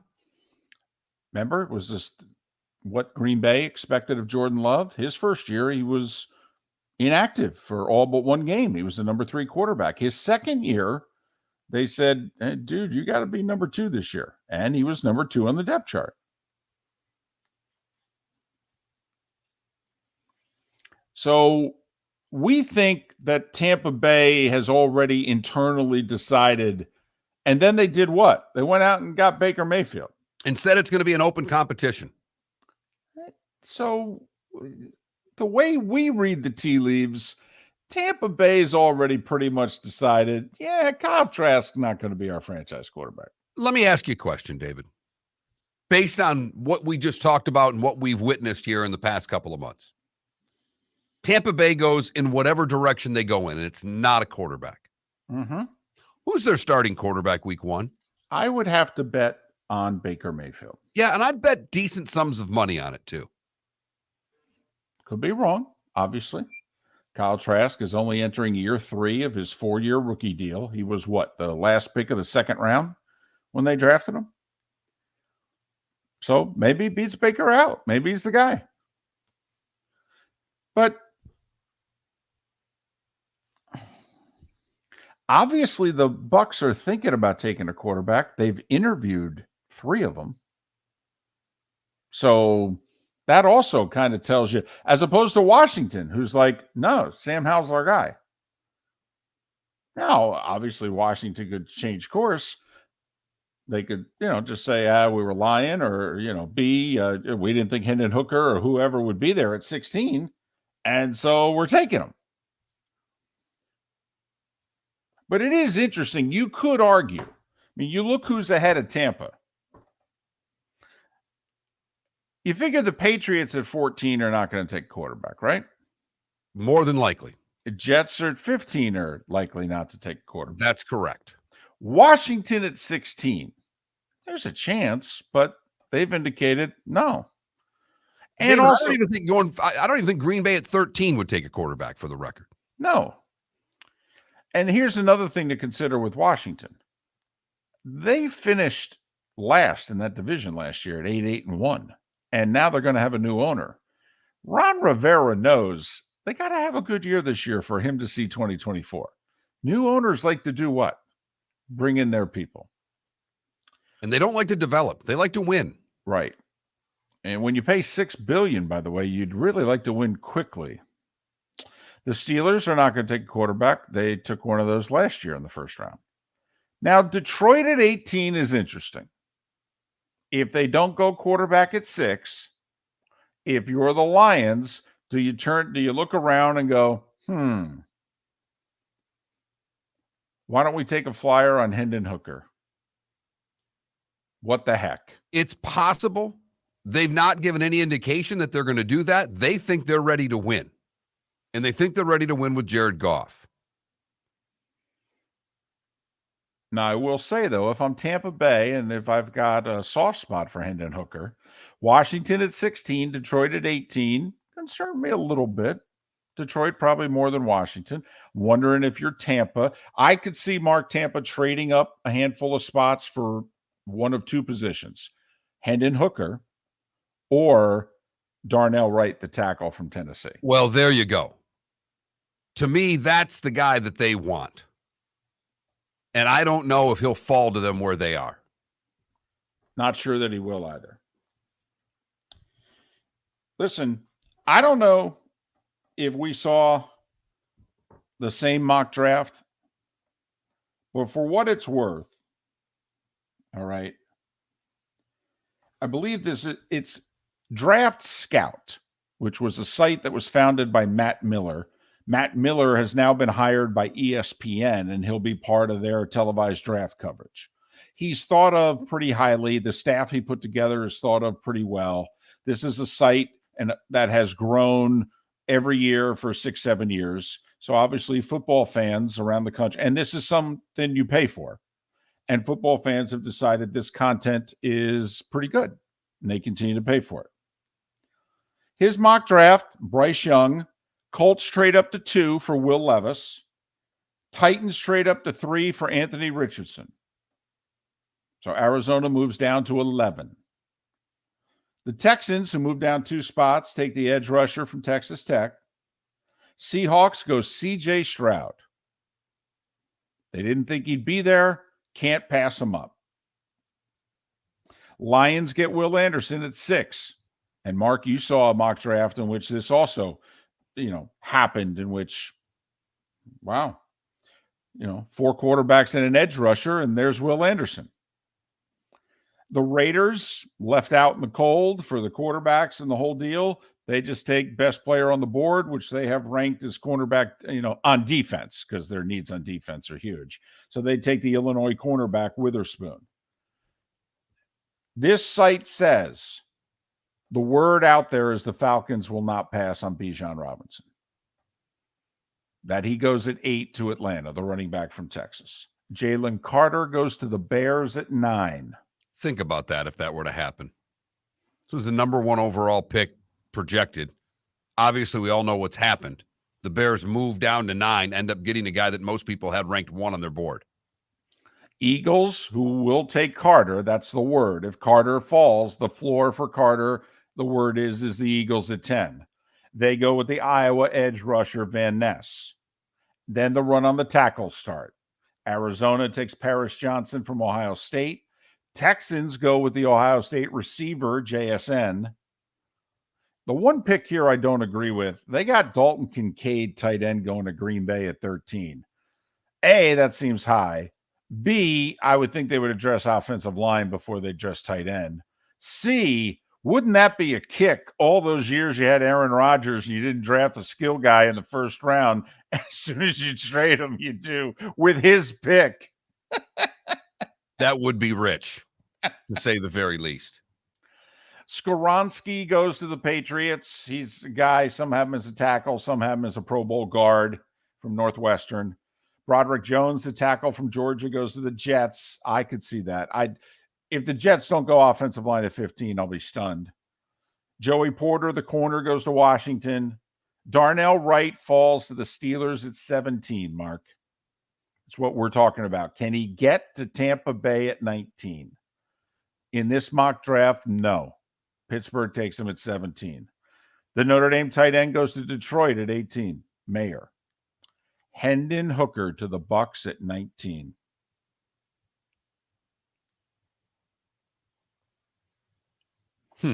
The only other thing that interests me here, the Bills, they have taking the Alabama running back Jahmyr Gibbs, so a second running back would go in the first round. That is a prop bet.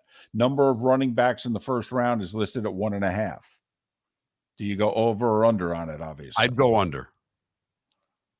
And the other thing that's a little surprising to me, by the way, the Jags, for the Jacksonville fans out there, take Maryland cornerback Deonte Banks.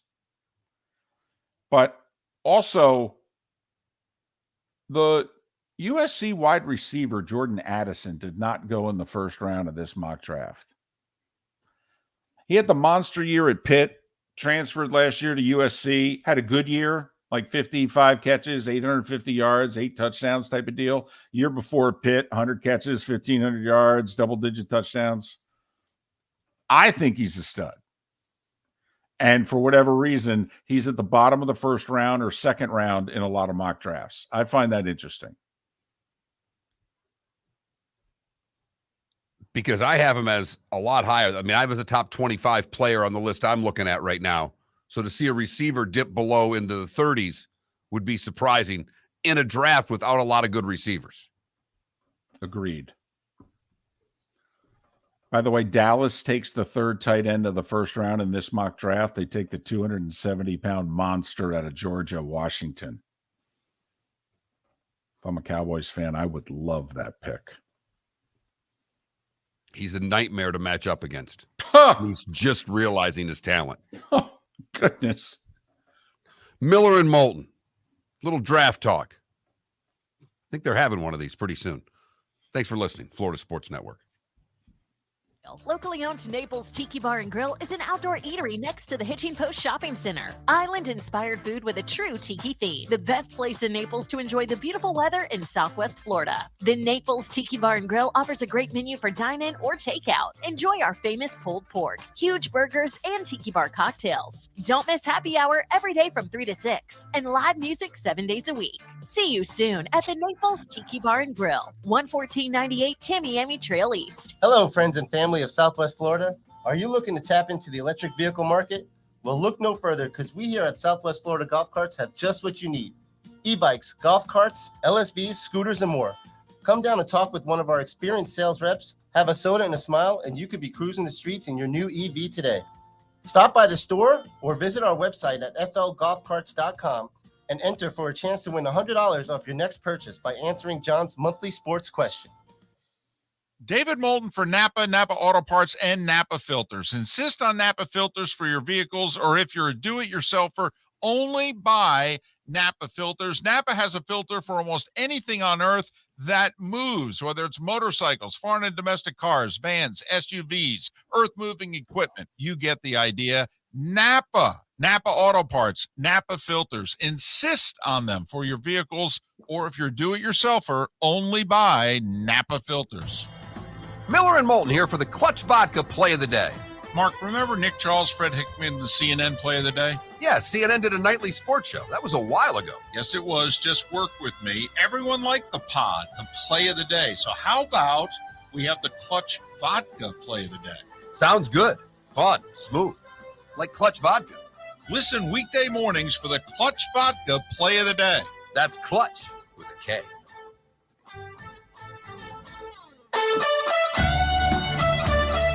You are listening to Miller and Moulton on the Florida Sports Network.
No, there is not a live draft show tomorrow night.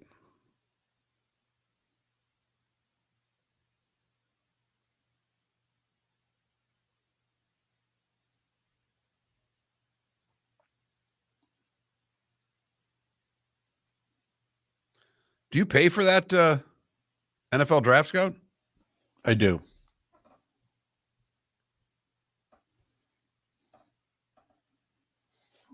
He's a good dude, and I wanted to support him. He went through a lot. A divorce. First wife was a problem. A big custody issue with his daughter. He won custody. He was burning the midnight oil, raising her, and trying to get this thing off the ground and what have you. And so I just and it turns out he's made it, and now he has fallen in love and remarried, and ESPN latched on to Mel Kiper went to bat for him hard like 2 years ago to bring him into their draft coverage on Saturday, and he stuck. So yeah, so I support him. He's got good info. No, we used to have him on the show. He's got certain there are certain teams you could tell he's got phenomenal sources with. He's got great Niners sources. I think he's got Shanahan. I mean, he's got great Niners info.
How many games did Tannehill start at quarterback in college? Do you know?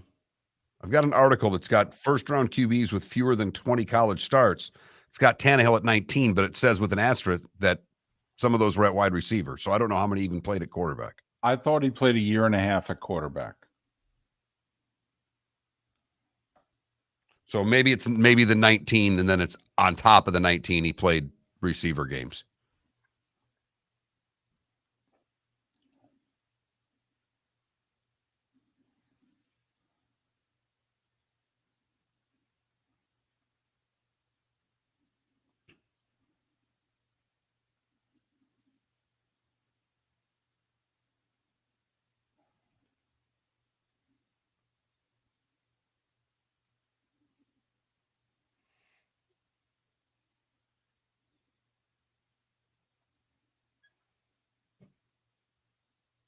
Anthony Richardson becomes one of 8 guys since 2009 that's going to get drafted with fewer than 20 college starts.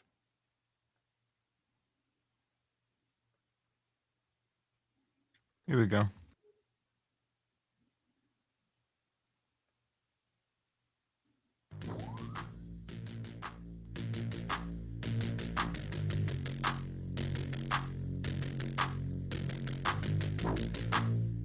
It's the bonus hour of Miller and Moulton on the Florida Sports Network.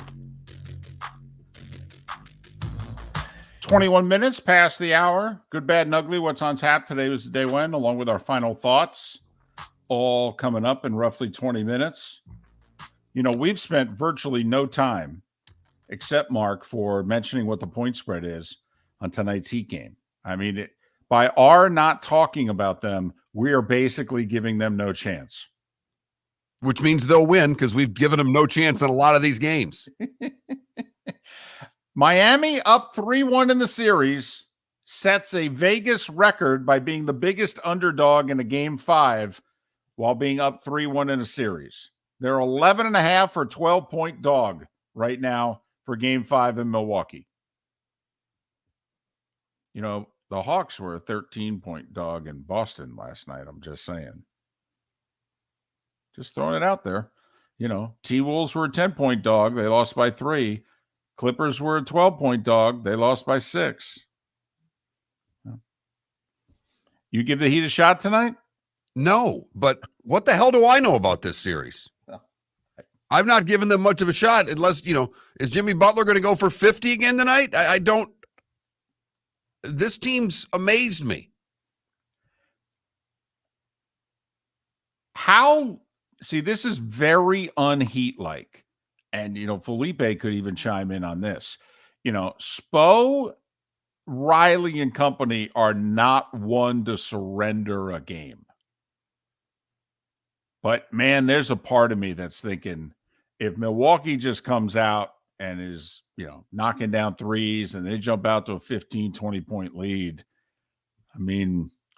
How can you, the way they've come back in these games? They were dead to rights in the fourth quarter of the last game and came back from what, 12?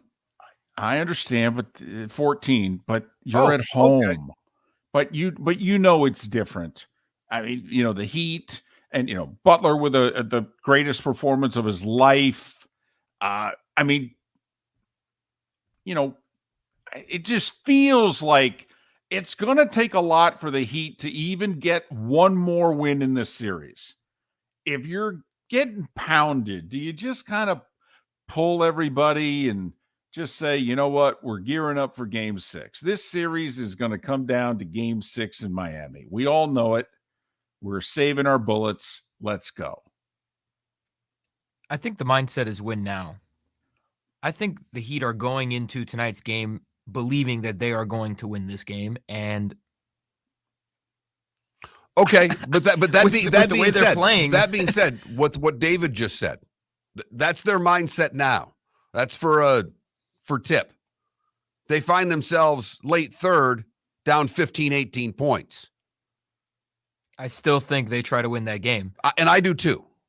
I mean, because I agree with you going into the game, but I did want to at least give you the opportunity to answer the question David asked, which is what happens if they're down big in the game. And I'm based on the way they came back in game 4, I don't think they quit in game 5. 15 is not that much in the NBA. Did you see last night's Celtics game? Celtics were in command that whole game. They were up 12 with under 6 to go at home. Yeah, obviously, quick math. It's only 4 threes. And Trae Young started hitting them. So did Bogdanovich. And it's like, oh boy. And much like Miami this season, Atlanta has not been a good 3-point shooting team. But in the final 6 minutes of the fourth quarter last night, they were. And we all know that Milwaukee can't defend the 3 right now. Huh. Listen, I got to be honest, Mark. They can't defend squat. As an NBA analyst was saying the other day. So let me get this straight. You're not defending the arc. And every time Jimmy Butler puts the ball on the floor, he gets to the rim. What are you defending? Don't you have to take one of the 2 away?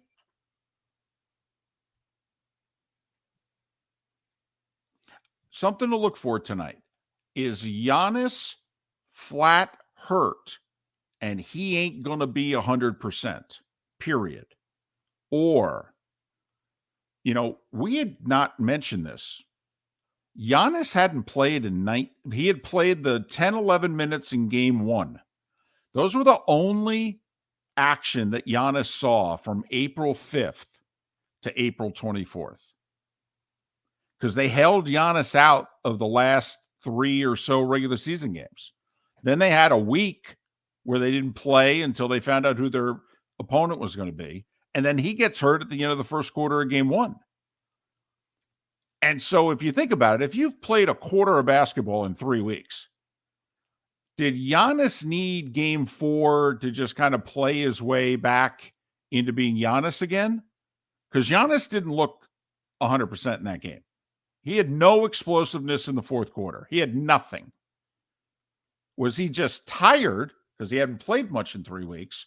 Or is he hurt and he ain't going to be Giannis for the rest of this series? And it could be see all of the above, and does one game put him into game shape where it might not be the case tonight?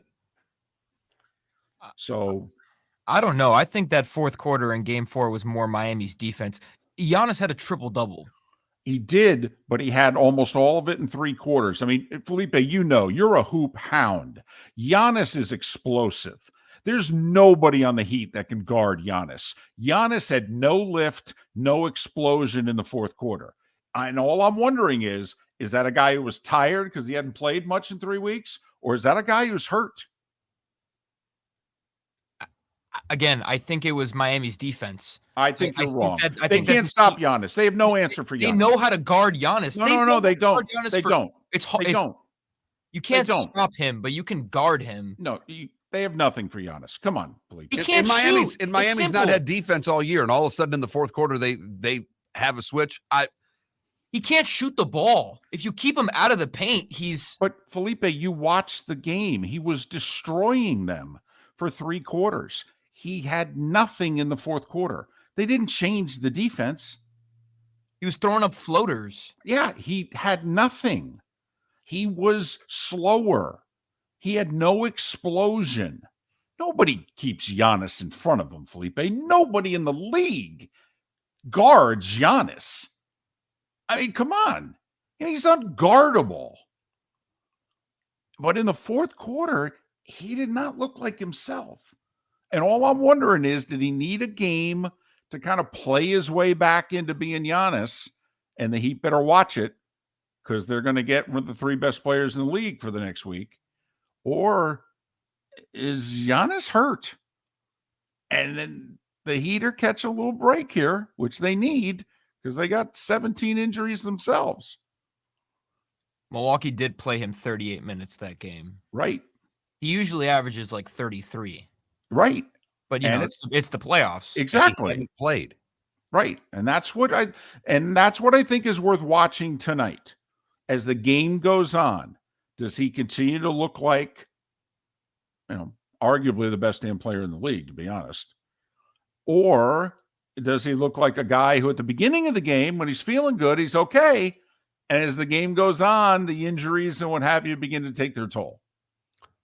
Looking more like a third-round NHL playoff series than it is a first-round NBA playoff series, the way the injuries have come on both sides of this series, for crying out loud. Well, and not just this series. I mean, Sacramento with De'Aaron Fox tonight, the broken finger. Says he's going to play, by the way. Yeah. The broken finger.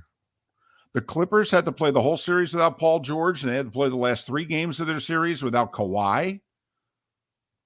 I don't want to spend a ton of time on this, but by the way, what do you do if you're the Clippers? I think Kawhi is a free agent. I mean, you're going to pay him? He can't play. You can't count on him to be on the floor. You're going to pay these guys? It's a lot of money for 50 regular season games and whatever you get in the playoffs. Right. Memphis, their front line's decimated. You got Ja with his injury. Looked pretty good in game 3. Didn't look so good in game 4. It's amazing. Julius Randle of the Knicks is clearly not himself.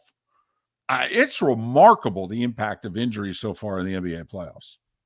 Usually we're talking about this in hockey this time of year in the playoffs, not in basketball, but it is the injury bug has reared its ugly head in hoops. There is no doubt. Miller and Moulton, text line open at 21,000. Always taking your thoughts there. The good, the bad, and the ugly. Today was a day when what's on tap. That's how we finish the show every day, and we'll do it next right here. Miller and Moulton on the Florida Sports Network. David Moulton for Napa, Napa Auto Parts, and Napa Filters. Insist on Napa filters for your vehicles, or if you're a do-it-yourselfer, only buy Napa filters. Napa has a filter for almost anything on earth that moves, whether it's motorcycles, foreign and domestic cars, vans, SUVs, earth-moving equipment. You get the idea. Napa Auto Parts, Napa filters. Insist on them for your vehicles, or if you're a do-it-yourselfer, only buy Napa filters. Located on the East Trail, locally owned Naples Tiki Bar and Grill is an outdoor eatery next to the Hitching Post Shopping Center. Island-inspired food with a true tiki theme. The best place in Naples to enjoy the beautiful weather in Southwest Florida. The Naples Tiki Bar and Grill offers a great menu for dine-in or takeout. Enjoy our famous pulled pork, huge burgers, and tiki bar cocktails. Don't miss happy hour every day from 3 to 6 and live music 7 days a week. See you soon at the Naples Tiki Bar and Grill, 11498 Tamiami Trail East. The waterways of Naples are a beauty to behold, and the Bayfront Inn has multiple ways for guests to enjoy the water and have some fun. Gather your family and friends and enjoy a leisurely day on the water with a pontoon or deck boat. If you prefer to explore the waterways without a motor, the Bayfront has canoes, standboards, and kayaks. At the end of your journey, enjoy lunch or dinner at the Bamboo Tropical Bar and Grill. The Bayfront Inn. Something for everyone. On 5th Avenue in Naples. Hello, friends and family of Southwest Florida. Are you looking to tap into the electric vehicle market? Well, look no further, because we here at Southwest Florida Golf Carts have just what you need. E-bikes, golf carts, LSVs, scooters, and more. Come down and talk with one of our experienced sales reps, have a soda and a smile, and you could be cruising the streets in your new EV today. Stop by the store or visit our website at flgolfcarts.com and enter for a chance to win $100 off your next purchase by answering John's monthly sports question. You are listening to Miller and Moulton on the Florida Sports Network.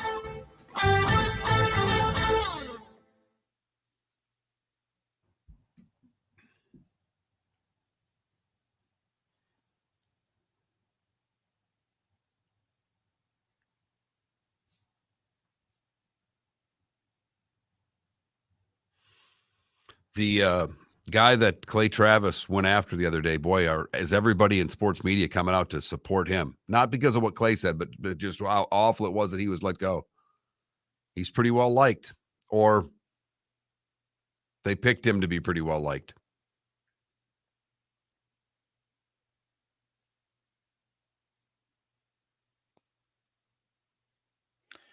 I will say some of the people, 99% of our listeners don't know them by name, but they gutted their podcast division behind the scenes in the last 2 days. I mean, there are people who have been with that company, worked their way up 25 plus years, who have been let go in the last 2 days.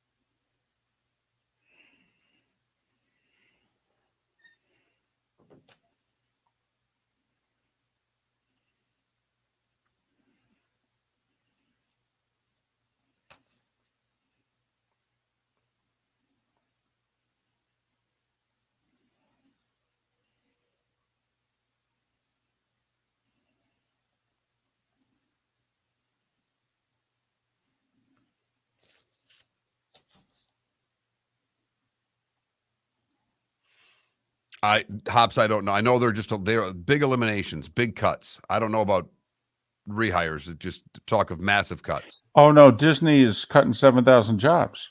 Oh no, no contracts are not going to be renewed, and people are being let go. Here are the casualties so far. Senior Vice President of Audio, Senior Director of Digital Audio, the Digital Program Director. Program Directors at 98.7 in New York and 710 in Los Angeles. Stations owned by ESPN. Basically, they're just taking a look at your salary. You're making they had to get to a number.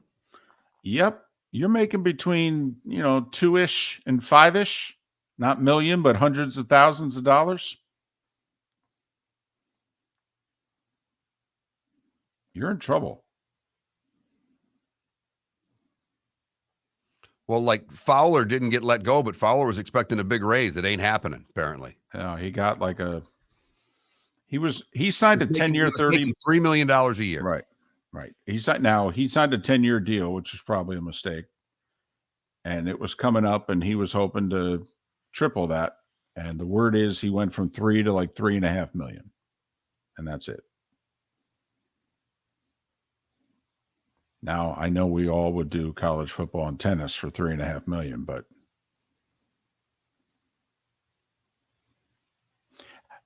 put yourself in Chris Fowler's shoes. You've been with the network 30 years. Joe Buck gets 15. And it comes your turn. Stephen A. got 12. Yeah, he's going to do a Philip Seymour Hoffman and Charlie Wilson's War. Promises were made. All right. Well, but I also, had the Helsinki desk. Well, also, he's going to be standing next to Kirk, who's going to be making double, triple what he's making. Mm-hmm.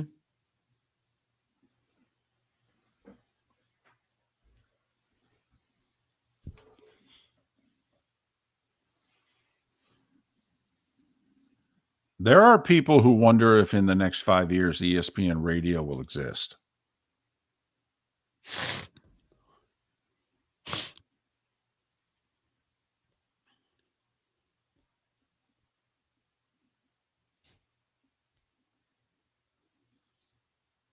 Not on AM.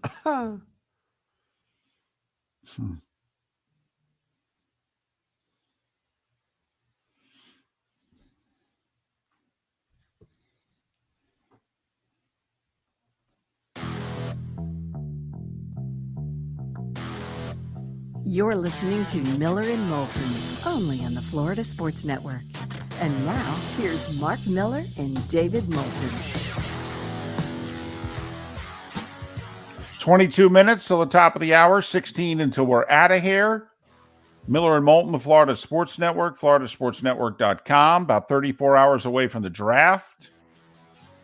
Do you sense, by the way, people geared up for this? I mean, we're going to have quarterback intrigue that usually gets people geared up, or no Dolphins first round pick. The Bucks are at 19. The Jags are at 24. I mean, in state, I wonder if, well, then again, Florida's made up of, people from everywhere, but kind of curious. Do you think this draft is juice? I'm not getting the hype that I normally get. I've been out, with the youth sports driving that I'm doing, David, between softball and soccer practice. I see a lot of parents over the course of the week, and I'm not getting questions. I'm not getting people hyped up about it. So I don't sense the hype that there should be for 5 quarterbacks that could go in the first round. Right. And 4 in the top 12. And, we've already had all the trades that we've had. I mean, 5 teams don't have a first round pick. Obviously, that's because trades were made. A team went up and acquired the number 1 pick of the draft. I mean, now all of a sudden, if we had said this a week ago at this time, literally people would have cursed at us in their cars and turned us off. If we had said a week ago today, apparently Will Levis is going to be a second quarterback taken in this draft. I mean, if that happens, I got to be honest. I'm stunned. And think of the movement just at the quarterback position of what we once thought to what it could be, because CJ Stroud was going number 1. When this whole experiment began, David, it was Stroud or Young, and Stroud had a slight lead.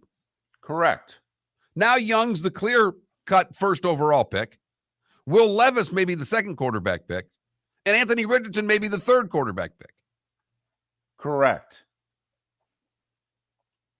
Now, I will say, we had a draft not that long ago where Zach Wilson was the second quarterback taken and Trey Lance were the third quarterback taken. And 3 months before the draft, if you had said things like that out loud, we would have cursed at everybody and hung up. Turn them off. So this whole draft process, you get workouts and crazy happens. And as Miller and Moulton, and more Miller even than Moulton, have said over 15 plus years, do we want to check out the bust boom quarterback ratio in the first round? It's a coin flip, baby. Don't think it's any better than that. It's a coin flip. And we've got Richardson, who started the fewest games of any quarterback that's ever been drafted this high. If he gets drafted this high, but well, he's going to get drafted in the first round. Mm-hmm. It is. I get hyped when we talk about it, but there's been so much going on. I think that's the other part of this, particularly where we are. We've had this lightning series going on. We got the Heat, who weren't supposed to win, coming out of nowhere, up 3-1. The sports world keeps delivering. They're actually, they may have to move this draft to another day, David. I don't know what's going on here. They're not getting the hype that they deserve. The Rays are 20-4. Are you saying that there's stuff going on? We'll get to more of that stuff going on right now. It's time for someone to take back this segment, if for no other reason than to stop David from talking about Meghan and Harry. Here's Mark Miller with Today Was the Day When. Fun little tidbit. A lot of tidbits today, David. We start in 1905. The Cubs' Jack McCarthy becomes the only major league player to throw out 3 runners at the plate in one game. All were ends of a double play. Wow. Right? After the first 2 guys ran on him, shouldn't the third guy have stayed? Right. At some point, you got to trust the arm. Got to blame the third base coach there, right? It's like No blaming doubt. the caddy for Vandeveld. 1920, the Olympic debut of ice hockey. Canada would drub Sweden in the gold medal match 12-1. In 31, Gehrig hits a home run, but is called out for passing a runner. It would cost him the AL home run crown because he and Babe Ruth would tie for the season. Our nation's bicentennial, July 4th, 1976. They were wondering if, home runs hit on that day, would baseball do something? Tim McCarver hits a grand slam. But apparently it was a high fly ball that didn't have great depth to it, and it barely made it over the right field fence. Well, McCarver's busting it out of the box. Guy on first base was Gary Maddox. Maddox was waiting to see if the ball was going to be caught. McCarver passed him. So much for the grand slam on our nation's 200th birthday. He gets called out. It's a single. McCarver reportedly turned to the umpire and said, "I didn't pass him. He lapped me." Because Maddox was fast, Today in 52, Patty Berg scored the lowest competitive round by a female golfer, shooting 64. Today in 61, Maris hits his first of 61 in 61. That's a late start when you think about it. Now, seasons didn't start till closer to mid-April then, but still, that's almost 2 weeks into the year before he hit his first.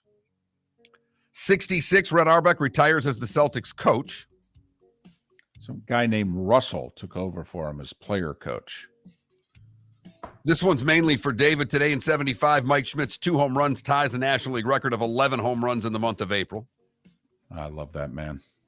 Today in 77, Studio 54 opens in New York. Today in 82, Argentina surrenders to Great Britain in the Falkland Islands. Oh, that's where Maggie, it's where she made her bones. That's where Maggie made her bones. Margaret Thatcher. I know what you're talking about. Well, the whole, can a woman be tough enough, blah, blah, blah. She said, I'll show the Falkland Islands what's going on with the kingdom. Tough Made enough. my bones when you were dating high school chicks. 83 draft, Elway, number 1 today. Marino, 27. Today in 1990, Nolan Ryan ties Bob Feller's record of pitching 12 one-hitters. 7 no-hitters. Yeah. Remember, on top of that. 92 draft, Steve Ettman was taken first by the Colts. 93, NBC announces Conan's going to replace Letterman. The baseball season started today in 95 because of a strike. Carson Palmer goes number 1 to Cincinnati in 03. Jake Long to Miami in 08. Andrew Luck in 12. Baker Mayfield in 2018. Carol Burnett is 90 today. Has there ever been a funnier woman? I don't think so. I mean, maybe Lucille Ball, but it could be the funniest woman ever. Golfer J.B. Holmes is 41. John Eisner, the tennis player, is 38. And Aaron Judge is 31 years old today. And that's today was a day when. What did I miss? 2 noteworthy events on this day in 86. Chernobyl. And Maria Shriver married Arnold. I have to admit, when the marriage hits some tough sledding down the road, which one of you brings up, well, we got married on the greatest nuclear disaster in world history? I mean, we should have known. No? No? Because I got to admit, that would come up from me at some point. Well, I knew this wasn't going to work out. How'd you know? Well, the greatest nuclear disaster the world's ever seen was on this day. You've heard folks elsewhere mock Florida is gonna Florida. Well, Mark Miller sees it differently. He calls it the good, the bad, and the ugly. What you got, Mark? For the good today, we go to Marco Island, where a group of pickleball players are now being called heroes. 2 courts away, Michael O'Leary heard the screaming. He saw a man down. He ran over. One of the workers at the center ran to get the AED. Others called 911, and they began performing CPR. Dick Rosner was the man that was rescued. Would not have made it if it wasn't for the passionate pickleball players jumping into action. So a great job by them. For the bad, we're going to have to shift because, it would be nice if a story that you had on here was there. Williamsport, Pennsylvania for the bad, where Cameron Bell stopped at the intersection of Elmira and Hawthorne. The problem was there wasn't a stop sign there. That got the police's attention. The suspended license added more to it. And then the pocket full of meth finished the deal off. He had the meth in his sock. Okay. And a crack pipe. He told the police he wasn't sure how the meth got into his sock. So what? Somebody drugged you, laid you And down, put it in your sock for you? And told you to drive on a suspended license. For the ugly, we go to Florida, where Daniel Barrera was pulled over Thursday evening. He also was arrested for driving with a revoked license. During a subsequent search of the car, they found a large clear bag containing nearly 30 grams that tested positive for heroin. He told the police that his family sent it to him from Guatemala, and he thought it was chili powder.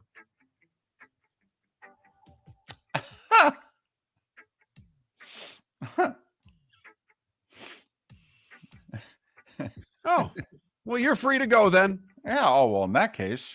If you thought it was chili powder, you're free to go. And that is the good, the bad, and the ugly on today, April the 26th, 2023. All right, Stanley Cup playoffs tonight. Do the Panthers stay alive? They're down 3-1 in Boston. The Bruins are minus 250. Are the odds so big that you actually play the Panthers tonight?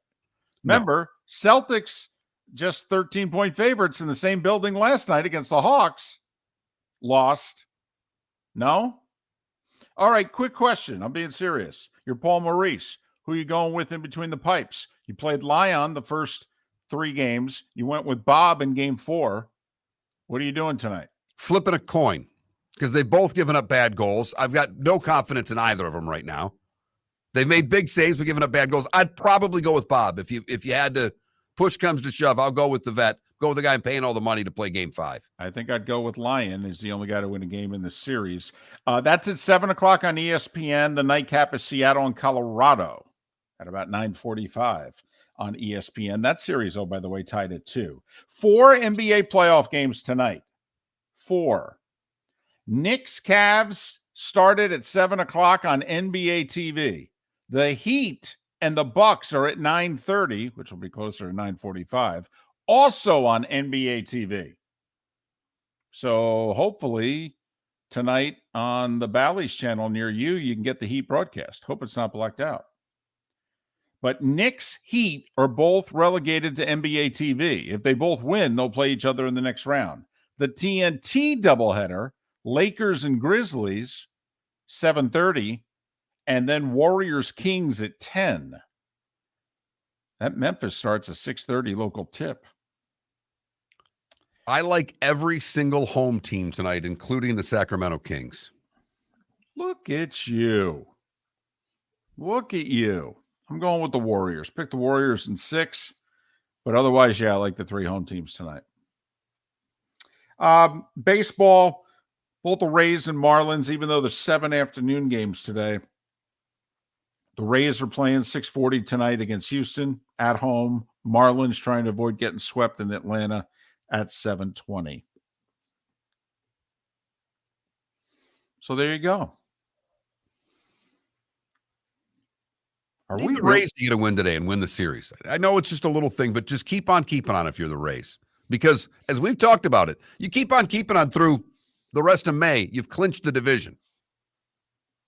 Well, and if not the division, certainly a playoff spot. I mean, first things first, you got to get in the darn thing. And if you figure you're looking at upper 80s to get in it, you're already at 20. We're not even to May. Let's see, banking these wins, baby. Because you know the Yankees and Blue Jays at some point are going to get hot.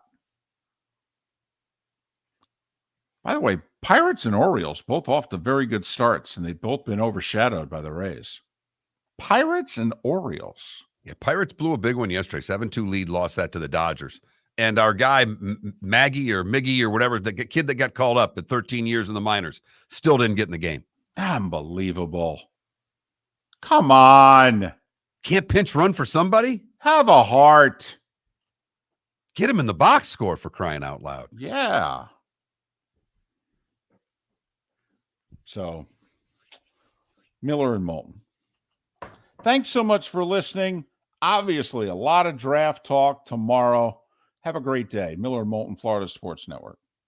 David Moulton for Napa Auto Parts, and Napa